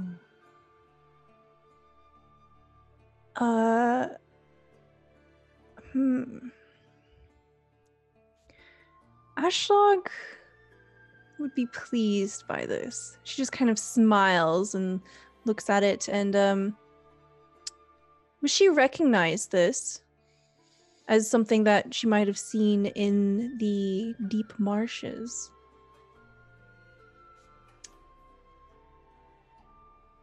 You know from being deep in the swamp. Roll a history check. Oh my gosh, so many rolls. Yeah, 10. You know from living in the swamp for some time that there are things. There are fae deeper in the swamp. You haven't traveled that far. Nobody really has, but you do know that these likely were will-o'-the-wisps. Will-o'-the-wisps. Oh. Little dancing lights. Sometimes they float above the surface of the water. So off in the distance, people mistake them for tricks of the light. Fae shit. Ashlog in her heart, she doesn't have multiple hearts, in her heart knows with total confidence this is, in fact, a will-o'-wisp. This is a sign from the mother of the marsh. She feels emboldened by this. Yeah. And you have felt your connection to what you perceive to be this mother figure. It has felt stronger as of late. Almost like you're getting second level spell slots. Whoa! Whoa. And yeah, so Nyara, you come back to the inn, and it seems as though your friends have made their way upstairs. So if you wish to get your night's rest, you may do so. Yeah, she'll go up to her room in trance. Yeah, and yeah, much like your time in the bathhouse, your trance lends itself to more focusing on all of the information that you've taken in over time, and the day's events, and basically the looming task in front of you to find this mysterious alchemist and the others who are out there. Rekko, roll me one more constitution check. A check, not a save. Bless it. 19. Oh, I did it.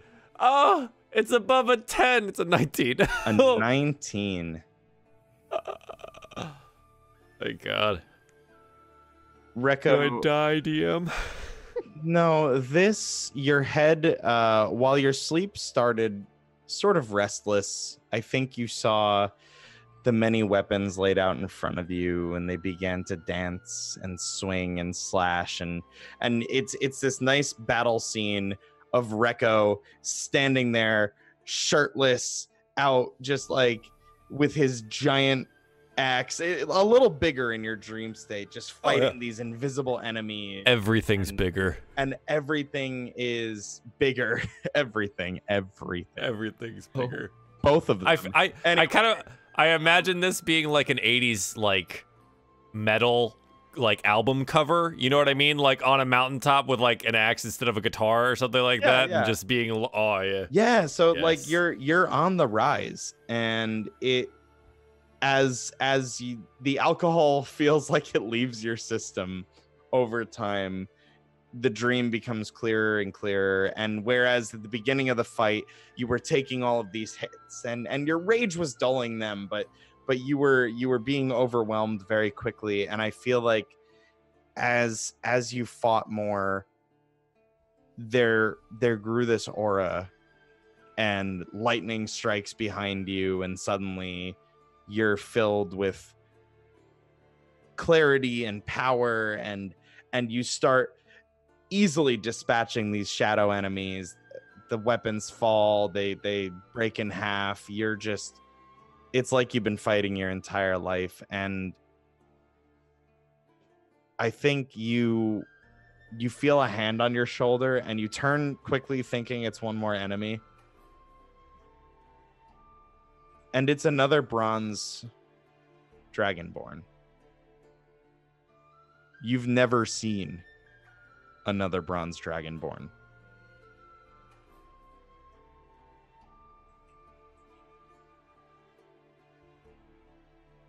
Hello? The morning Are you... comes. Oh, no. Ah, no! And like he falls out of the dream, and he probably like rolls over out of his bed and collapses onto the floor. Oh, all felt so real. Rekko checks his body. He is indeed not as big anymore. Right, and those cuts and scrapes from the imaginary weapons are not there anymore as well. You're good. Ah, Pepe hands. Pepe hands, baby. And yeah, the morning comes, and I think yeah. So I think as you all slowly make your way downstairs, there's the same dwarf as not the gruff one, but the kindly one toward Rekko. I think he, upon seeing you, he already has whatever you guys had for breakfast yesterday. He has it prepared. I believe in the case of Ashlog, it was just meat. It was just bring me all the bacon and eggs you have. Meat. Yeah, easy. And for the rest of you, it's a hearty meal. And he hands a very familiar looking letter to the group. He just puts it on the table and says, the company was here earlier and they request your presence as soon as you're ready. Oh, yes, thank you. Thank you. Nair will pick up the letter and see what it says. Yeah, and it's a very simple summons that just kind of, it's actually written by Gabrielle, and it's just kind of, it's a very simple herbalist here. We leave as soon as you're ready.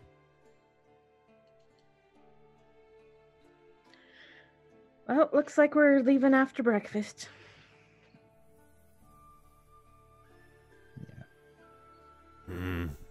Fine, let's get this going. Maybe we'll find this Alan guy.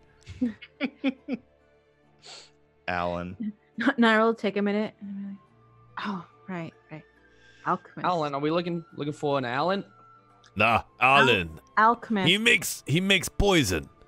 He's a bad Alan? guy. Alan the Poison Man. Got it. Yeah. We kill Alan the Poison. Whoa.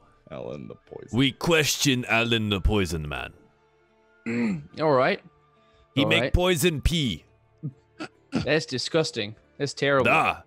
I make that's just what I poison, thought. poison peas. God, these guys Yeah. are thick.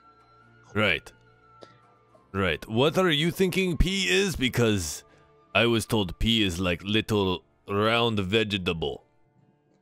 Oh yeah, it's totally what I thought it meant. What did you think it was? That's what I totally thought. That's what I totally thought you. Thought what you were saying was. Ah, okay. All right. Well, Alan, poison guy. Peas poison. Peas poison. That is what Nayara said. Wow. But we question him after we investigato to figure it out. Yeah, sure. Yeah. And then we kill him because poison is bad. Poison is real bad, especially in the wrong hands. Yeah, don't want to get the poison peas on your hands. Yeah. Naira's just eating breakfast. Like she's like, there's no point in correcting them anymore. Took 3 levels to give up. Wow. Resolve broken. 10 episodes. Yeah. It only took 10 episodes. Yeah. Resolve's gone. Crushed it. Oh, they'll figure it out later. I just want to point out Otis is still not wearing the overalls Mm-hmm.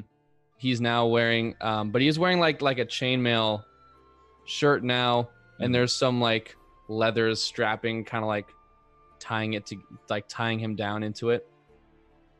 And there's kind of like a pouch, kind of like a 10th episode outfit change. That's what it is. Nice. You look a little different. What is going on there? It's my hair. I didn't do my hair this morning. That must be it. Yeah. Which You also- and all you humans and your hair all over the place. It gets everywhere. Yes.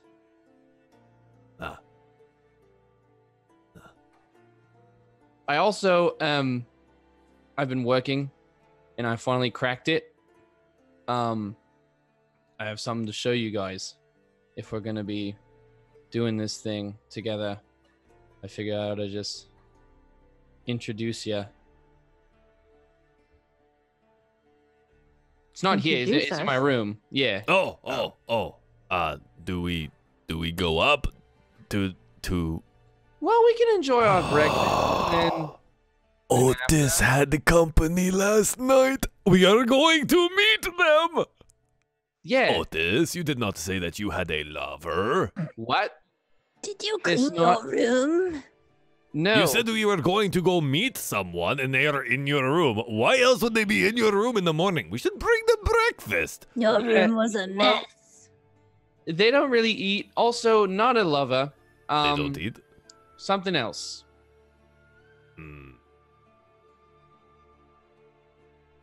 You'll like him. You'll love him. I promise. But for now, let's just enjoy our breakfast. I am done with breakfast. I want to go meet this thing. Well, all right. I say let's go. All right. Up the stairs we go. Otis, what do they see? I quite literally kick open the door and just present. There is in the middle of the room is this kind of looks like an amalgamation of like stone and metal. It's not like shoddy craftsmanship, but it's definitely like strangely held together. It doesn't look like it should be held together, but somehow everything is staying in place. But it's a stone metal frog, and there's sort of like this blue energy coming from out of it. And it's basically what it basically is like it's like a Pac-Man ball with two little legs and then two kind of longer legs. It's pretty much what it looks like. Just one big mouth. That's yeah. It just got. It's really got like a big Pac-Man mouth. And when it opens its mouth, you can sort of see. You can't see like directly into it. It's not like hollow, but it is kind of like blue on the inside. And when it opens its mouth, it just goes like it like keeps its mouth open and it goes. Oh, you made a bigger one. Yeah. His name is Petrus. Petrus. He's gonna help us out, aren't you, boy? And he just goes. This is so cool. It understands you, even though it is made of metal and stone. Yeah. He's a small little cookie. He understands all of you. Petrus, do you understand, Reko?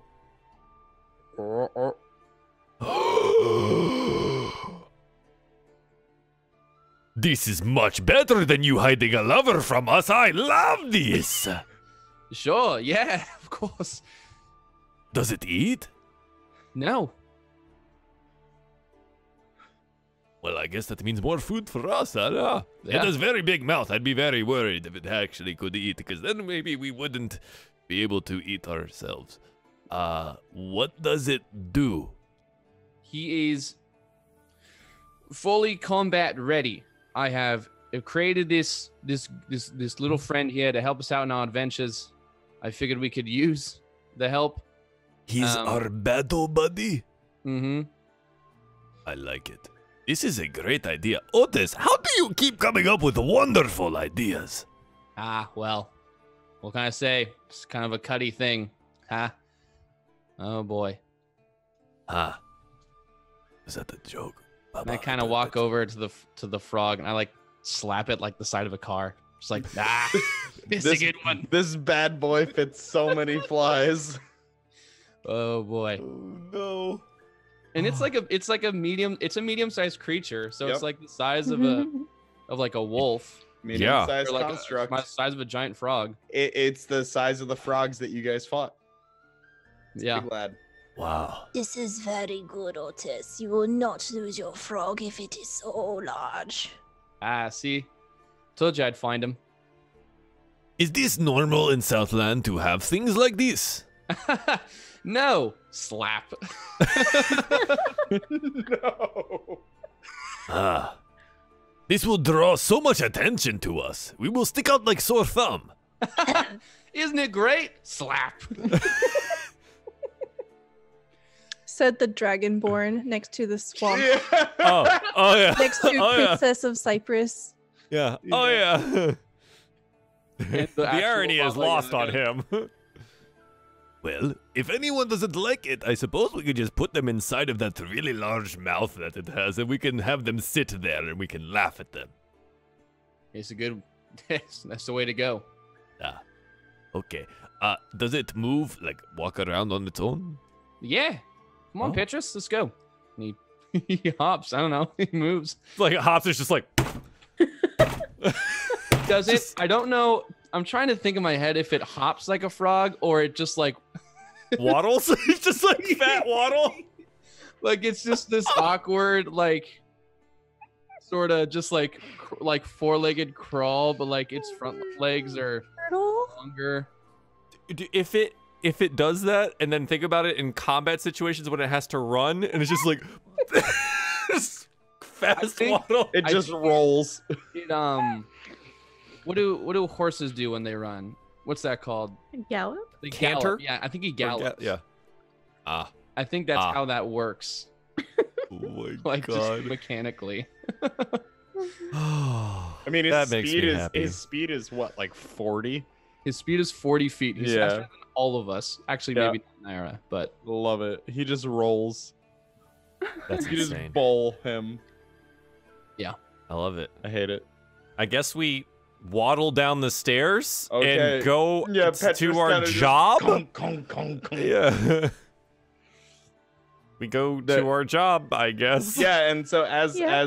as this crew comes down the stairs, the bartender is like cleaning some stuff, and he's notices the frog, and he just, that's not made of any of the furniture here, is it? nope. Let's go. Da-da-da-da-da-da. All right. And yeah, so the party goes over to Cypress, and I think the first thing that you all notice is there's now a seventh cart. However, this looks a lot different than the Cypress Company carts. First of all, it's hooked up to two horses, one of which only has 3 legs, which is like, that's interesting, but you know, whatever, equal opportunity horse hire, I guess. And it's got, whereas like the Cypress Company carts are presentable, they have this nice like painted on logo on the side, neatly loaded up with crates, and space for and like supplies and whatnot for travel. This one has all of these like weird little like bits and bobs hanging off of it. Like a lot of it seems to be just kind of like Ashlag, it's almost as if you had a cart where it's just got a bunch of like junk and shit hanging off of it, and like also random herbs and like plants tied to it and everything, and it's just very bizarre looking. And there is an equally as bizarre looking elderly elven man who is just completely berating two of the Cypress Company journeymen, Oh, no! You can't store the myrtle like that. You have to keep it warm. And they're just like, sir, why would we enchant boxes with heating spells? It doesn't make any sense. It's fine. I have something for this. And he turns back and he sees, no, not the snap flowers. No, you don't put them next to the quasar poppies. No, absolutely. And Rekko, his eyes light up when he sees you. And he just hobbles over to you and immediately like pulls out like tweezers and goes for one of your scales. Baba has done this before. Mm-hmm. He doesn't move. He lets him take a scale. Mm-hmm. Hopefully a loose one. It's not, and it hurts. Hey. I will get you one if you just ask. Oh, you speak. Hello. Rekko, of course he speak. Oh, Rekko. And he kind of reaches out and like touches your chest, and he's just kind of like feeling like the scales. And yes, I are you offering more? Just the one. Okay. Rekko reaches into his armpit area and pulls one out. That's, probably seen a lot of friction, so it got rubbed off a little bit, and he hands it over. Oh, thank you. This is excellent. Oh, where are my manners? Thank you, dear boy. I'm Darthordian by Maris Osterbon. I am... Dork. Your name is Dork? No, Darthordius? Dork. Osterbon is what most people call me. I humbly present my contribution to the Cypress Company's caravan. And he kind of gestures to this weird, kind of like almost, I don't even know what to call it, like this Junkertown looking cart. The wheel looks like it's about to fall off. The pony on the left that has 3 legs looks like she's having a little bit of trouble standing. DM. Mm-hmm. Ashlog is staring this man down. Yes. Can I tell if he is trying to put on a show, or is he generally really strange? Roll an insight check, please. Oh, okay.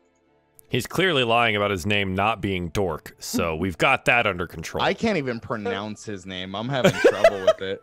And I wrote it. A 9 insight. He looks like this is him. He looks like this is just him. Okay.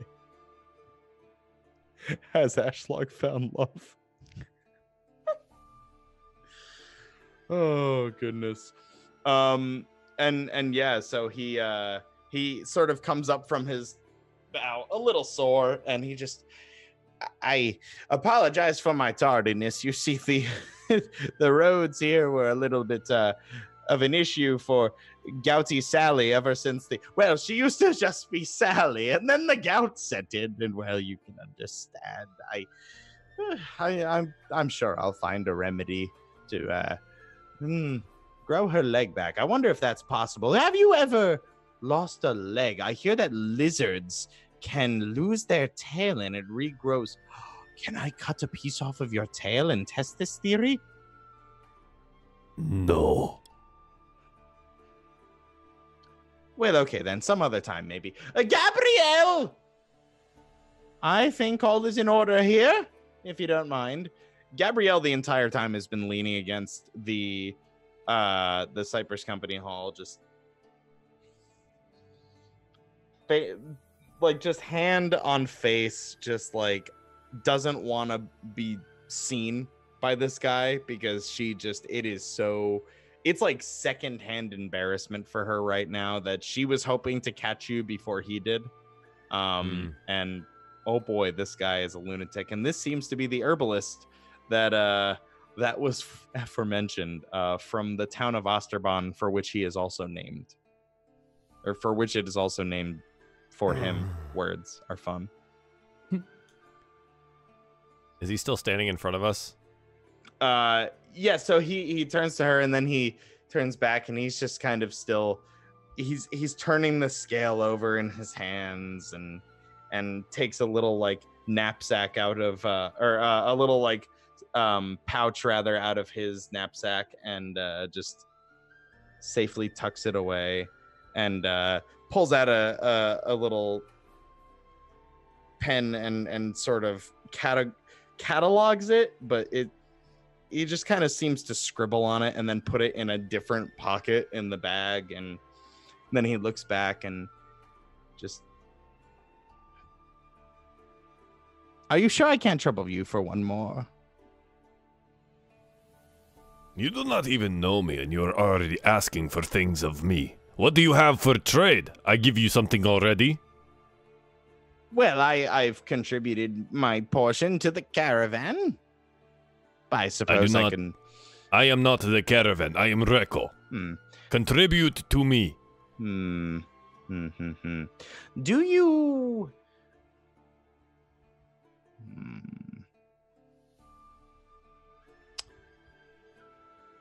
Do you use bows?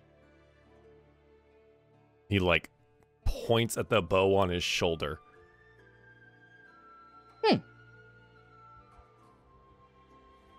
I think I have some fire flax on the cart. For flax? Fire flax. Fire like flax Nah. like. Show. Yes, very well. And so he kind of like turns around and motions for you to follow him, and he sort of limps over and pats Gouty Sally as he walks by. The poor dear looks like she could use a nap, and he just starts rifling through various little like the dangling bits on the cart and opening up little like drawers, like little panels on the side, sort of rifling through things. He says, no, that's the bated breath. And that's the bated breath. And have you seen any bog myrtle on your way over, dear boy? I do not know what this is. Oh, it's fantastic. Yeah, I use it in my beer personally. Can be crushed, burned, inhaled, and cause some psychotropic effects if you do it that way. But I haven't done that in years. A good painkiller as well. Yes, it's quite lovely. Very good. Where is the fire thing that you are trying to trade? I am looking. Fire, moss. Fire moss. Will fire moss do? What is this? It's well, let's see. And he takes he picks a stick up off the ground and he sort of like ties it or like wraps the moss around the edge of the stick, and he do you have a tinderbox? Da. Care to light this, sir? Marco like shifts his pack around and dives into it and eventually finds a tinderbox. And he sparks onto the fire moss. Yep. And it alights with this actually very nice, and so it's like a kind of a dull red color, similar to obviously regular moss, but red. And yet it burns with this beautiful green flame. And he says, observe. a longer burning flame, good for, say, 3 or 4 hours, whereas your normal everyday torch that you get from town, 30 minutes. Very useful for the traveling adventurer and pretty to look at, not unlike your scales, sir. How much you give me for the scale you already have? 5 torches worth. This is good deal. Rico reaches in and grabs another one of the scales and hands it over to him. Give me 10 total. Yes, absolutely. And he just kind of hands you the torch, and he just kind of totally turns his back and rummages through his pocket with all the moss, and he just counts it out, throws it in a little bag, writes something that's completely, even if you're illiterate, I mean, it's just, he just writes something. It might not even be words. It doesn't look like words. And he just kind of hands it to you with a little bow and a flourish. My thanks. No. My thanks, dear boy. You're a very odd little man. Well, thank you. And you are a very tall bronze dragonborn. Bronze. I've only ever seen green. This is quite fascinating. You know, I thought crocodiles were green dragonborn. Did you know that? No, They're not. You would think so, correct? Same it's scales. The jawline Green. as well. Yes. Green have a longer snout, almost like lizard folk, but not quite like lizard folk. You know, you haven't met a green dragonborn? No. I have not seen any other dragonborn since I came to the south. They usually live a bit farther into the marshes from here. I haven't seen them often, but I have been to the deep marsh. Well, I don't know what to tell you. Maybe they're hiding. I don't know. Who would hide from Rekko, huh? I wouldn't. Your scales are magnificent. I very much hope to find an alchemical use for this. This would be very interesting. Alan? Did you say Alan? No. Nyara! This one may be Alan! Are you a poisoner? Not on purpose, no. But I mean, you know, herbalism is He a very... may be the poisoner. Nyara, we must question him. What? I don't think he's the one. We know about him already. It's fine. People can deal in alchemy without being the alchemist. How can you be Alan and not Alan? Well, we're looking for the alchemist. Like, it's a title, not any alchemist. We're looking for a very specific one, and this isn't Alan. Rekko looks a little dejected because he thought he had just solved everything immediately before they'd even left town, and he was so proud of himself for figuring it out. So smart. Good try there, buddy. Oh. I am sorry, Dork, that you are not the Alan I am looking for. He doesn't correct you, but he kind of turns to Nyara and says, "It's Osterbond." Yes. Do you have an inventory list for your cart? No, why would I do that? Well, it's part of the caravan, is it not?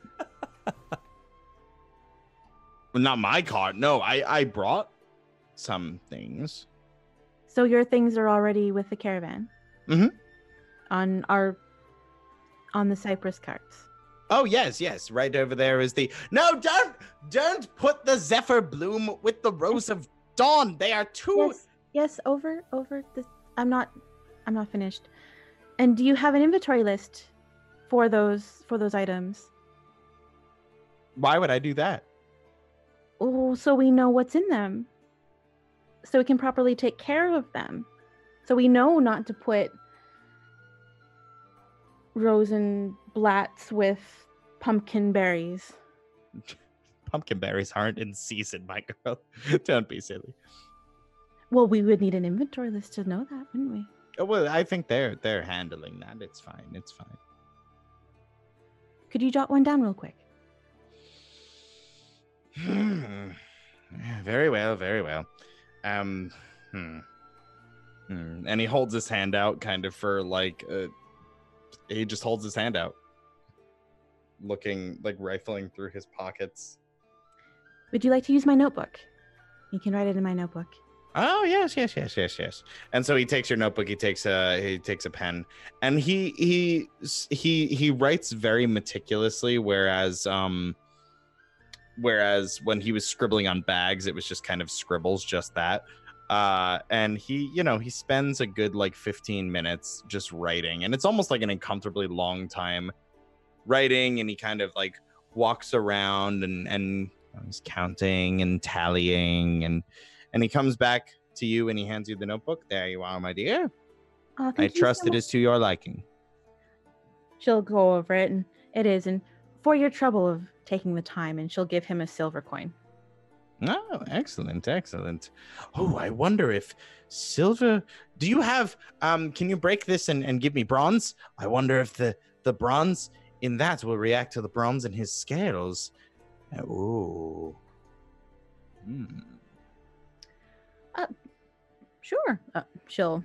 If you want bronze, all right. Here you go.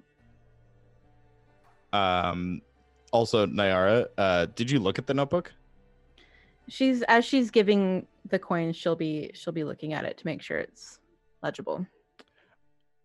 It's super not.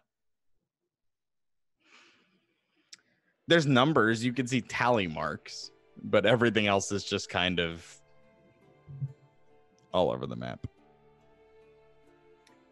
I'm gonna make an investigation check to see if there is a code or if he's just bullshitting. Roll that investigado. Wow. She crits! Upon further examination, so I think you, at first this looks like chicken scratch, and this is absolutely ridiculous. You're like, who could read this? And then the more time you spend with it, you're starting to kind of. Have you ever like spent time to try and figure out an alphabet you don't know, and you kind of like line things up, and it's like learning a new language, but it's not a code. I don't know if this is any modern discernible language. It's his language, but you can kind of like logic out some like, oh, okay, this is, and also like just kind of looking at the different labels that he put on some of the things. You're matching up like, oh, okay, there's 5 of that. I see it now. And there's 5. Yeah, it takes a little time with it. Like, I think you kind of like have to inspect like what he put on the cart, but you could probably figure out. But like, honestly, it's probably only going to be you that can figure it out. Yeah, it's pretty much all in emojis, as the chat has suggested. It's a lot of cowboy emojis. Yeehaw. Yeah, she, after some time, she closed her notebook. Like, all right then. She's, Gabrielle, do we need to go now? Yes, please. I would love to. All right then. And yeah, so you bid farewell to Osterbahn, who, oh man, he I think he spends a little bit too much time shaking Rekko's scaled hand and wishing him farewell and kind of staring at the scales and then remembering that he has 2, and then he pulls them out and he's like collecting them, and he walks by the horses, and all right, Osterbahn Jr., Goudy Sally, we're off. Excellent. Excellent. I got a scale. Papa's got some scales. And he's just kind of singing to himself. And, you know, the cart rides off in its own direction, vaguely in the direction of where you assume his village is. And Gabrielle and a large number of folks this time around, because again, there's, I think I said 6 carts now. Mhm. With dedicated drivers this time too. It's not just the blades on the mission, or rather the journeyman on the mission. It's a couple more blades, Gabrielle, and yeah, so it's a good sizable group. And the caravan is going to depart, and kind of as you all ride off with them or start your journey toward the gates, Gabrielle falls in with you guys and says, I understand a lot has happened in such a short time. I know you are far more qualified than to just stay with us on this caravan, so anywhere your journey takes you, let me know if you need to break off and continue your investigation.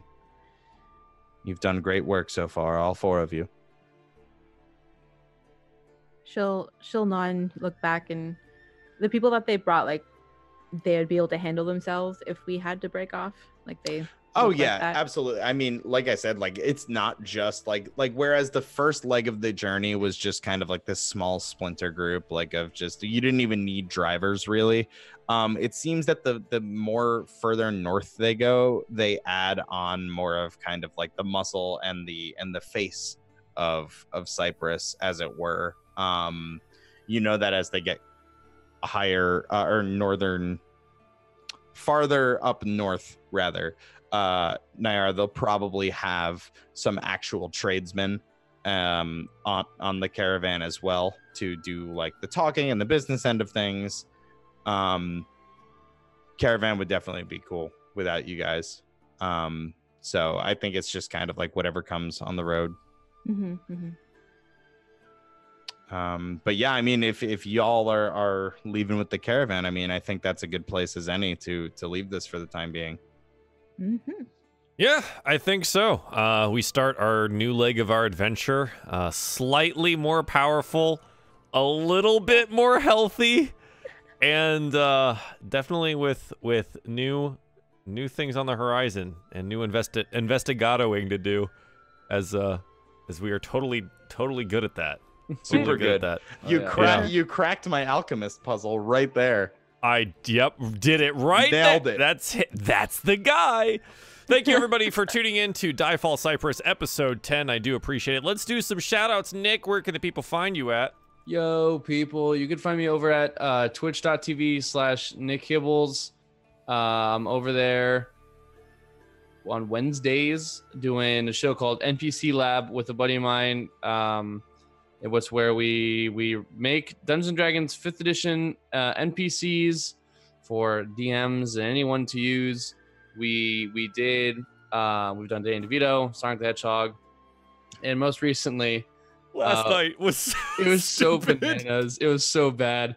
We did the most average. We tried to roll the most average and forgettable shopkeep NPC that we possibly could, and it was really hard, but we managed to, I think, like, do it. We produced, I think it worked, the quintessential awful rushed shopkeep.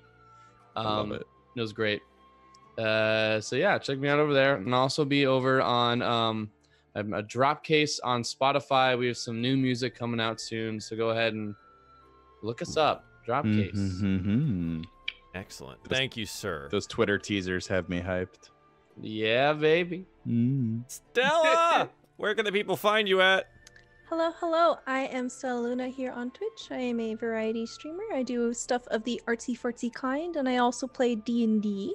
We do various kinds of D&D at my channel. And I'm also here on Sundays, where Runaway Robot does the D&D as the DM for Dragon Heist. It's awesome. It is awesome. It's really good. Yeah, so we do have Dragon Heist this Sunday, by the way, and I'll do that little announcement. Rob, where can the people find you at? Oh, that's my face. It's my surprise react for when you call my name, because I had the perfect surprise react. Look at that's pretty good. Yeah. Anyway, hello, welcome. I am Rob, or Bonus Stage Rob on the interwebs. You can find me at my Twitch channel, twitch.tv/bonus_stage_Rob, where I have only been really streaming on Saturdays for the time being. I'm working on a couple of different projects. I'm moving in my friend into my apartment. It's been a time, but you know what?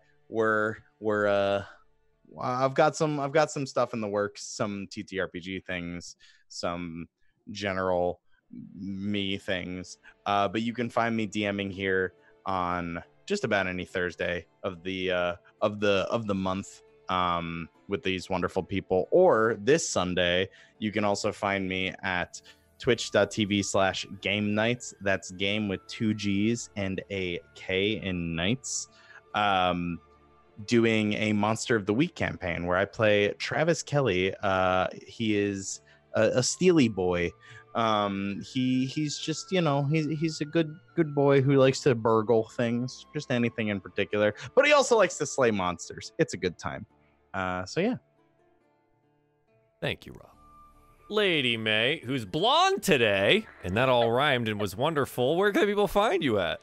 Well, people can find me at the Lady May, and that's MEA, on Twitch, on Instagram, on Twitter. I'm primarily a creative streamer, painting stuff like Overwatch and Dragon Age and Star Wars and landscapes. And, if you want to check out all my cats and dice, I post an obscene number of cats and dice pictures on my socials. And next week, you could be seeing some new paintings happening. Oh, that's exciting. That's nice. Awesome. Thank you, May.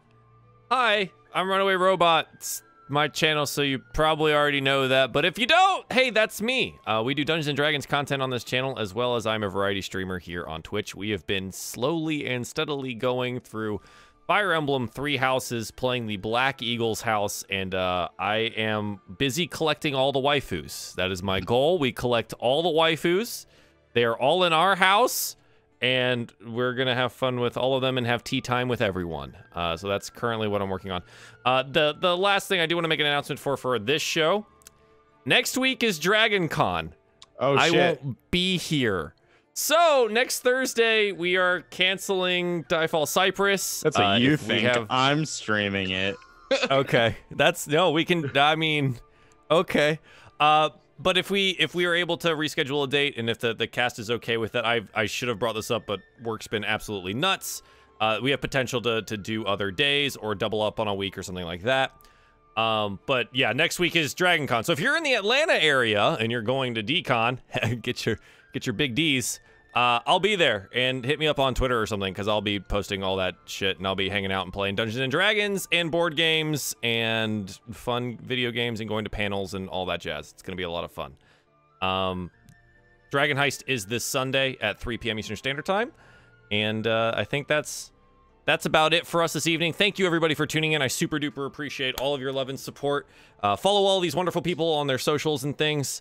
Follow us on DieFall_RPG on Twitter and all that jazz, so you can watch when LB Hackemup makes great gifs of all of our faces, because she does that every week, and Dude, it's freaking wonderful. So many. I have so many. It's really good. If you need to get caught up on any of the show, if you're new tonight, head on over to the YouTube channel, or you can catch us on the podcast format that we now do over on Apple iTunes, Spotify, and SoundCloud. Yeah, so all of those little gifts that he's showing right there, LB makes all of those. She's wonderful. Thanks, everybody, for tuning in tonight. That was episode 10. Woo. That was episode 10. Can't wait to do another 10. To our dicks, night, guys. baby. Later.